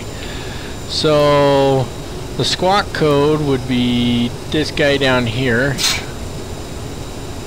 And okay, that's how we change it, I guess. Maybe. I mean, wow, that's kind of a crazy way to change that, huh? Like, you'd have to do some scrolling on that. There we go. 2336 is our squawk code. And then it says the TCAS set to down. Now we've got the TCAS set to auto. So it's on and then auto. And I don't know why we'd turn it to below if it's on auto, right? But I guess we'll do that anyway when the time comes. What else we got over here? Radar, check that the weather radar is switched off. We didn't turn it on. We don't really have a lot of weather out here. I'm a little curious about the clouds because I'm not seeing any clouds yet, and Denver's supposed to be cloudy. So yeah, it still shows it as being cloudy. So let me see something here. I'm gonna start up my Rex Skyforce. Now you shouldn't have to have it running. So you probably even heard the sound, the thunder and lightning going on. That's Skyforce starting up. Now, as far as I know, you don't need it running in order for it to work, right? So, not really sure. Yeah, see, it shows partly cloudy in Denver on Skyforce as well. So let me put a flight plan in here real quick. Let's see what that does. Maybe you have to import the flight plan, and then it'll put it in there, right? Maybe that's what's necessary. Maybe you need to. You guys tell me. I'm not 100% certain, but it seems like we should be seeing a little more clouds out there. Maybe, I don't know. You know, the weather's only partly cloudy, so who knows? So I'm putting the flight plan in, and let's see here. Yeah, I mean, literally, it's even on Skyforce, it's like there's like almost no weather anywhere where we're going, like just some real light clouds. So maybe it's just the way it is, huh? Kind of a bummer because, you know, I'm trying to figure out if Skyforce is working properly. Okay, well, I'm going to turn that back off. I don't think you need to have it on. Let's see. Oh, Fess had it. Okay, take care, Fess. I probably missed him. He's probably already gone. My apologies. Did I just hear something beep? I think I just heard something beep. Where is this thing going? Wait a minute. What just happened there? Whoa, what just happened here, guys? Look at this. It's turning off course and it's going back to RSK. That's weird. I don't know, baby. Let's take it straight to Papa. I think something happened there when I know what happened. What happened was when I remember I tried to connect RSK to RSK, but I accidentally deleted it because the delete function was still on.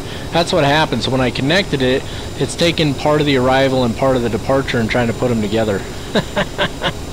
That's why. And now here's my concern. We might be past our top of descent at this point, right? Because how far out are we now? It says we're 30 minutes out, and it shows our fuel as being at 0. It doesn't even show fuel anymore. Oh, that's disturbing, guys. Are we going to run out of fuel? That's not good. 885. How are we so low on fuel? Oh boy. Where's the fuel page? Fuel. What does this say? Man. This says fuel use 1,750 pounds. No, that's the total fuel. We've used 5,745 pounds. I think it's time to start looking for an alternate airport, guys. I don't think we have enough fuel. So, what do we got here? Let's zoom this down a little bit. We're going to go to an alternate. Let's go KRCV. Let me see what they got here. Hold on, I got to pull it up on the charts over here. Airports, search KRCV. Del Norte. we have to divert. This is funny. Okay, let's take a look at their airport info. I just need to make sure. Okay, they've got a 6,051 foot runway. So that's where we're going, KRCV. Or we could go to, what is that, KMVI? Let's check KMVI. KMVI. Monte Vista. Let's see if they've got a little more space. They've got it's about the same thing, 5,900 foot runway. Let's just go there. Let's go to Monte Vista, and we're going to use. Let's see what the weather is at Monte Vista. So, first of all, we need to start a descent here. So, what do we need to do? We need to set the speed, right? Speed hold, and then we want to bring it down, and it should start to descend. In order to... No, we got to bring the speed up a little. And it should start to descend to maintain that speed, right? No, I know what I'm doing wrong. I need to pull the throttles back. And then it'll descend to maintain speed, right? But I have to adjust the altitude first. Airport elevation 7,611 feet, so let's take it down to 10,000 for now. It's being all weird on me right now.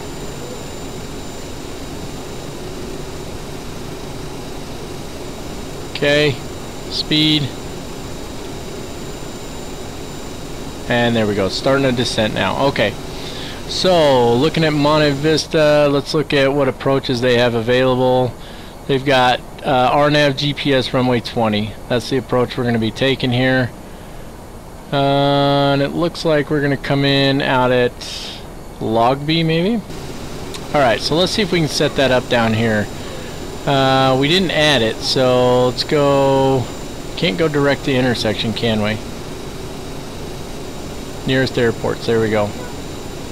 And we're going to KMVI. Select KMVI. Maybe we got to do this one. Again, KMVI.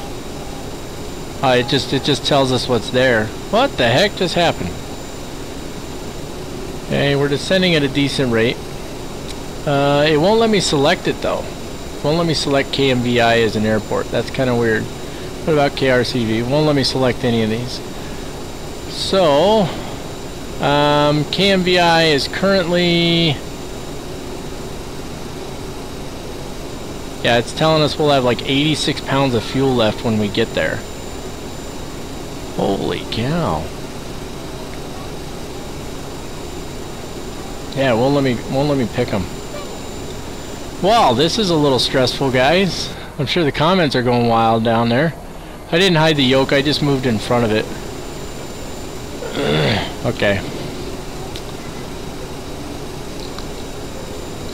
Let's see here. What do we got? What else we got? We got K04 Victor. Let's see what that one's got to offer. Kilo 04 Victor. Kilo 04 Victor. Nothing. Okay.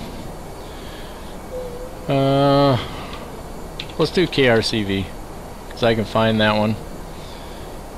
Taxi. There we go. Okay, so we need to turn the other way. So let's go to heading hold. And let's turn this bad boy around. And let's get back over here to KRCV.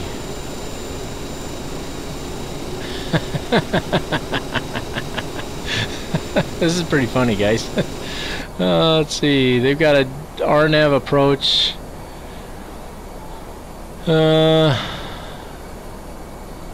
Okay. Runway 24 is what we're looking for here, guys. And we're looking at 11,100 feet coming in, 9,500 feet on this approach. So we've got it set to 10,000 right now. Let's bring it to 9,500. And we should be there at I-Corey. No, at Zings. So let's put Zings in here. So let's go back to legs and let's go Z-I-N-G-S. So Z-I-N-G-S. That's Zings. And let's make that our next waypoint. Execute that. That's going to help at least. And then from there it's 240 degrees in. It's Zings and then runway 24. Right? So there's Papa over there. Zings isn't showing up on here. You see that? It's not on there. We executed it, but it's not on there. Why? Oh, wrong one. That's the one I'm looking for. Where's Zings at? Zings doesn't show up on there at all. Well, that's disturbing. Alright, well, we're going to KRCV either way, so let's continue turning here. And what are we looking at? Our speed's at 280.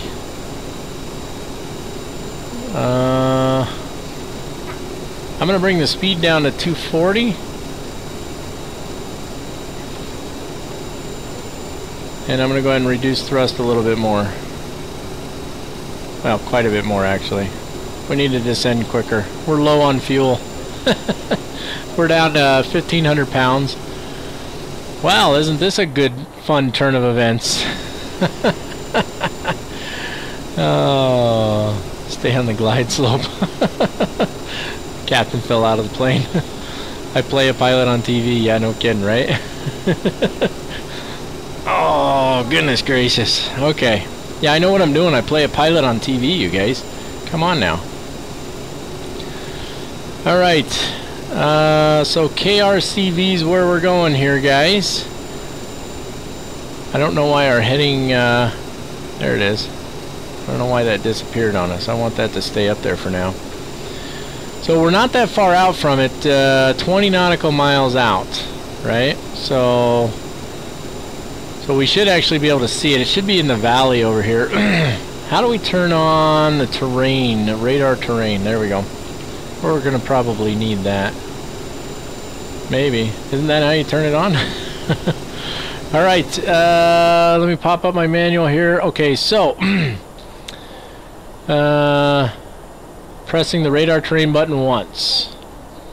As soon as the terrain display is activated. Not active radar, but terrain information extracted from the GPWS database. Okay. CAS is good for now. Nav doesn't matter. Approach charts. I'm not going to have time to show them to you guys. Altimeters. We're not going to mess with it right now, but let me find the local altimeter here. So we're going to KRCV and pop up active sky. Type it in here. KRCV. Altimeter's 3030. Wind is not favorable for us, but we're going to have to suck it up. So 3030 on the altimeter. So if we hop down here, Barrow, and I know we're above 18,000, but that's alright, because the altitude's very high out here anyway. So 3030 on that. Fantastic. Let me pop up the dashboard here again. Okay. What's next? Lights and passenger signs. We'll deal with those in a little bit. That's not a big deal right now. What else? It talks about an ILS. Not worried about that. Flight attendant advised passenger signs are on. Thrust reversers need to be armed. Let's go ahead and arm those. 1 and 2. Landing gear, that's not going to come down quite yet. Flaps, whatever the indication is going to be, and then from there it's pretty much straightforward landing, right? So we're about to find out how it goes, boys. Okay, KRCV should actually be almost right below us. So if we hop outside here, KRCV is right here. Okay. Now, real quick, the wind, the wind is actually favoring runway 6, which, as far as I can tell, well, let's hop back in the aircraft here. We're gonna have to circle around up here. So it's actually the opposite of the way we're heading. So we're actually gonna head out here a little bit. That's fine. We're gonna come out here and we're gonna circle back around for the airfield.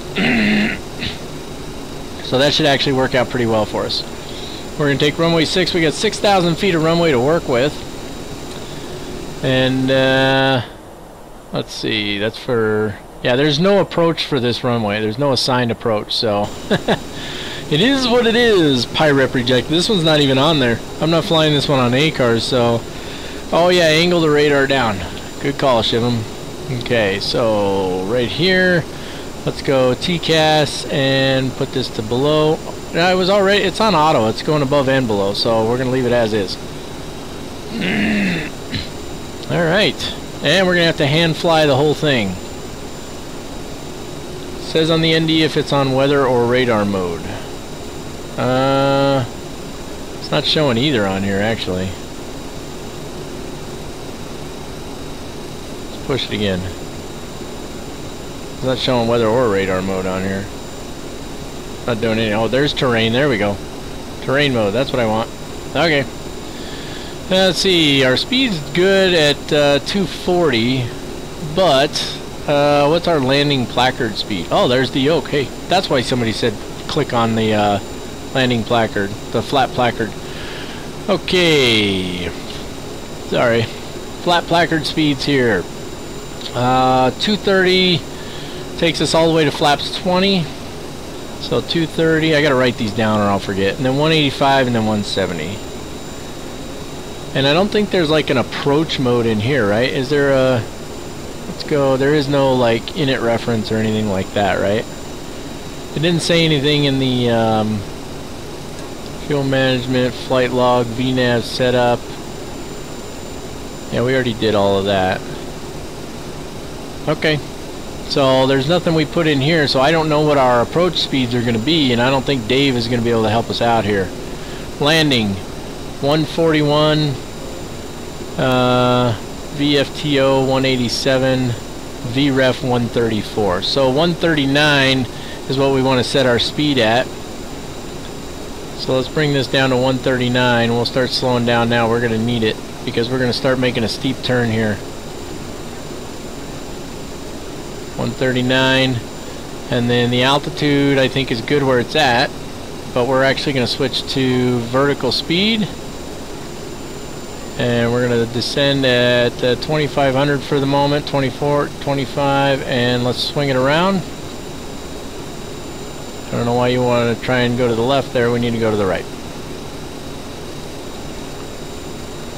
And we're going to have to watch that vertical speed carefully because of the terrain here. Right? Let's go ahead and get the lights on. So this is essentially not an emergency, but close enough to an emergency, right? So we're not out of fuel yet. This turn's going to take a little while though, so let's bring that vertical speed back up for the moment. Because we don't want to descend into terrain there, right? So this turn's going to take a minute. It doesn't turn real quick, does it? Well, we're going pretty fast too, so that doesn't help. What do you guys think, huh? Our adventurous flight here. Let's bring this up to 2 for the moment. So this is our training flight, and on our training flight we're having to divert.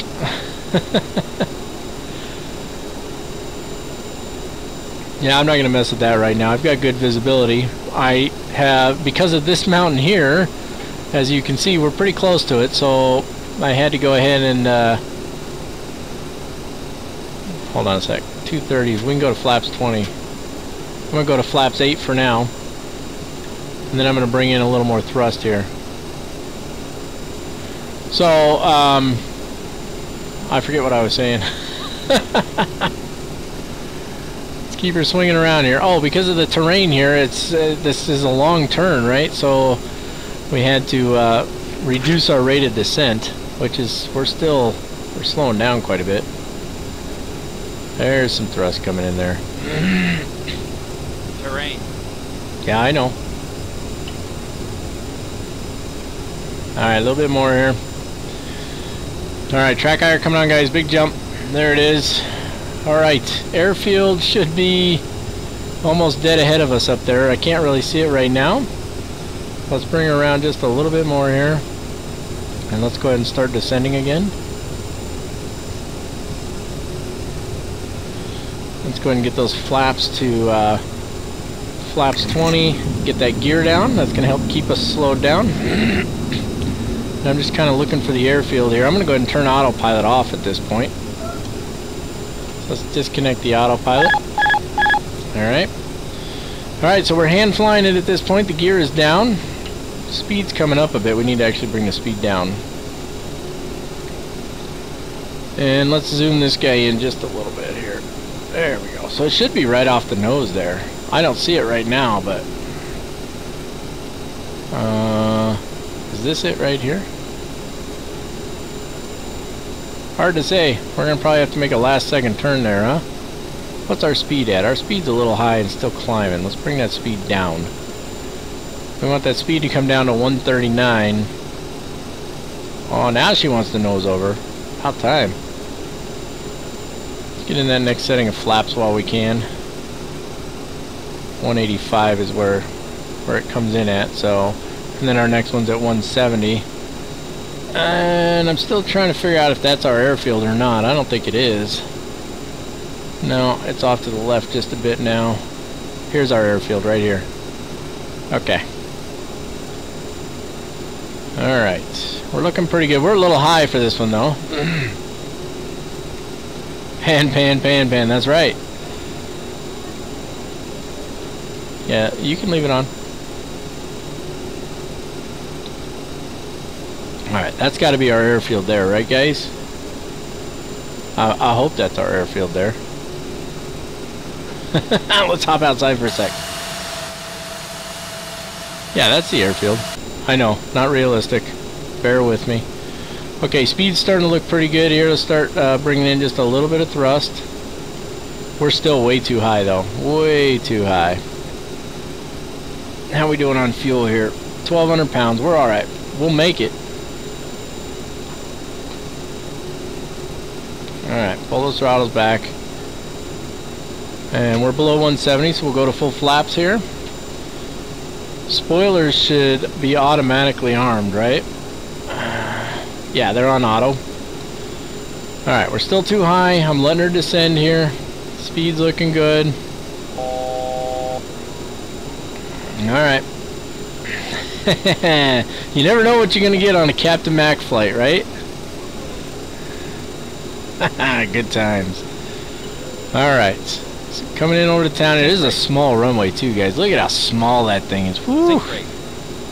Yeah, I know. The sync rate's a little high. Sync rate. Hush yourself now. There we go. Coming around nicely. Looking pretty good. Sync rate. There we go. Sync rate. 1,000.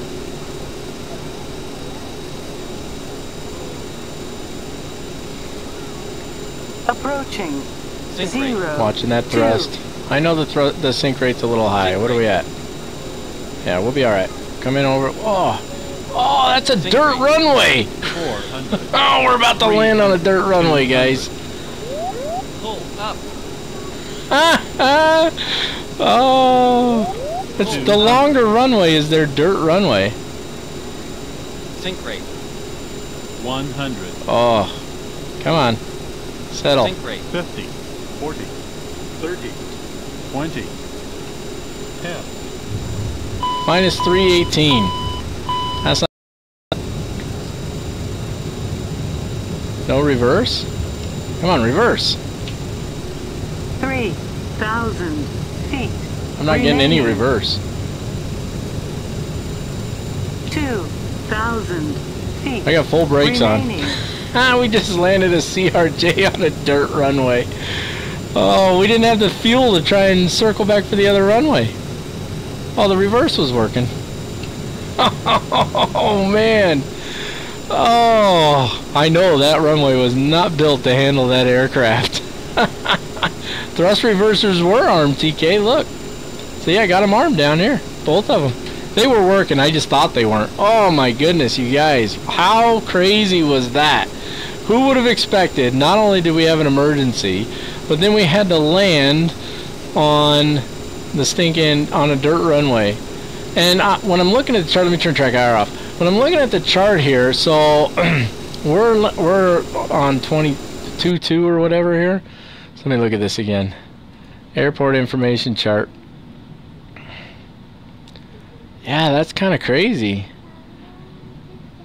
Oh, man. That's a 4,000 foot runway that we just landed on. A 4,000 foot dirt runway. That's crazy. Well, that's not too bad, right? Give me a little love for that, guys. Come on now. I managed to put this thing down on this tiny little dirt runway out of nowhere. Who's got some love for Captain Mac? Let me shut down these engines. We're done here. Is the APU up and running yet? Yes, it is. We're done. Alright. How do you turn these off? Oh, I know. Come on. No, you gotta go. There we go. And then let's jump over here. And click this one up. And there we go. Engine shut down. That's our shutdown procedure for today, guys. Look at this. Oh my god. I need a screenshot of that. That's fantastic. Look at that tiny little runway, you guys. And I put it on there. Give me a little love. Yeah, you're right. I wanted 6, not 2. Oh my goodness. That was crazy right there. I thought we were good to go, but... Oh, TK says, now I'm prepared for the CRJ tour. Well, that's something else, guys. Certainly not what was expected. And look, we got a lot of runway left, too. And my landing rate was minus 318 feet per minute. So it's not like I slammed it down really hard. You know, that's about 3.5 miles an hour. I mean, it's a bump, but it's not vicious, right? So, yeah, a little love on that one, guys. Not too shabby, huh? Yeah, probably not going to get ground service on that one. But we didn't have the fuel to... you know, to go around and try and land on the other runway. I was worried we might run out. So Pierre was watching on Twitch. Thank you. I appreciate that, Pierre. And all you guys over watching on Twitch. I don't have Twitch up right now, and I do apologize, but I appreciate you guys watching over there. That was a good time, guys. That was a lot of fun. Did you guys have as much fun as I did? I had a really good time with that one. That was totally unexpected. And you know what? That's one of the things I love so much about live streams is the reality is you just never know what you're going to get. And you know, we were running low on fuel. Obviously the fuel planning is not very efficient, so we know we need to add extra fuel in the future. Yeah, it's almost right down the center. But man, I learned a lot on this flight. I'm really looking forward to flying this plane some more now, which is that's always so much fun when you learn a complex plane like this. And boy, who would have expected that we would have ended up landing on a dirt runway in the middle of the Rocky Mountains somewhere, short of Denver, you know, like 100-something miles short of Denver. Here we are on a little dirt runway, unexpected. It wasn't me goofing around or nothing like that, but we didn't have the fuel for a go-around. There was no going around and trying to line up for runway 6. We probably would have run out of fuel, guys. I mean, that's just the reality of it. So, you know, we were stuck landing on this runway. Oh, Pierre, I appreciate that, buddy. Thanks for the confidence. I really appreciate that. Yeah, load more gas. Absolutely. More fuel for this airplane than even what the aircraft's fuel planner calls for. Because it called for 6,400, and I went with 7,500, and we still started running low. I don't think we would have made it. The progress page was saying that we were going to be out of fuel before we got there. And that's why we decided to divert. And then, of course, you end up diverting to an airport that has a dirt runway, and that's what we lined up on, and we were stuck with it. So... you know, it is what it is. So, but it was a lot of fun. Sorry, I was distracted for a second. My daughter was trying to talk to me, but Don't toggle all the way through climb. That's true too. Yep, there's a climb mode on those throttles. You need to reduce it back to climb mode. So, hey, thanks for coming over to say hi, Ginger. Really appreciate that. So I hope that you guys had a lot of fun on this one. I hope that the airplane's not too loud right now. Let me just hop in here real quick, and I'm just going to shut the APU down. And that should quiet things down, and that way I'm not yelling here. So that's going to wrap it up for this one, guys. Crazy end of the flight, but you know what? That made it a lot of fun. I don't regret it at all. That was actually fantastic. Now, in the real world, you really don't want to land a CRJ on a dirt strip, and I know that, and you guys know that too. But you know what? If that's all you had available and you had a hard-packed dirt strip, you'd probably take a shot at that before you would take a shot at landing on the grass somewhere, right? It's what we had available, and so we took advantage of it, and it was a lot of fun. So I had a great time, guys, and I really hope that you guys enjoyed it as much as I did. So that's going to wrap it up, folks. If you haven't already done so, if you're on here and you haven't hit the subscribe button, please smash the subscribe button. Almost to 6,000. Super excited about that. I love every one of you guys. You're all fantastic. I really appreciate it. Don't forget to like us on Facebook, folks. I do communicate with some folks over there on Facebook, so you can like us on Facebook. You can shoot me messages over there. I do pay attention, so I really appreciate that as well. You can follow us on Twitter. All of my video uploads, I think, automatically go to Twitter. I'm not 100% certain on that. And then you can follow us on Twitch at Captain Mac 3588, where Ginger was watching us on Twitch, and so was Pierre, so you guys can certainly join us over there as well. Thank you all so much for joining me. I really do appreciate it. It was a lot of fun, and I really look forward to seeing you guys again next time. But until then, as always, keep the blue side up, unless otherwise instructed by ATC. God bless you all, and have a fantastic day.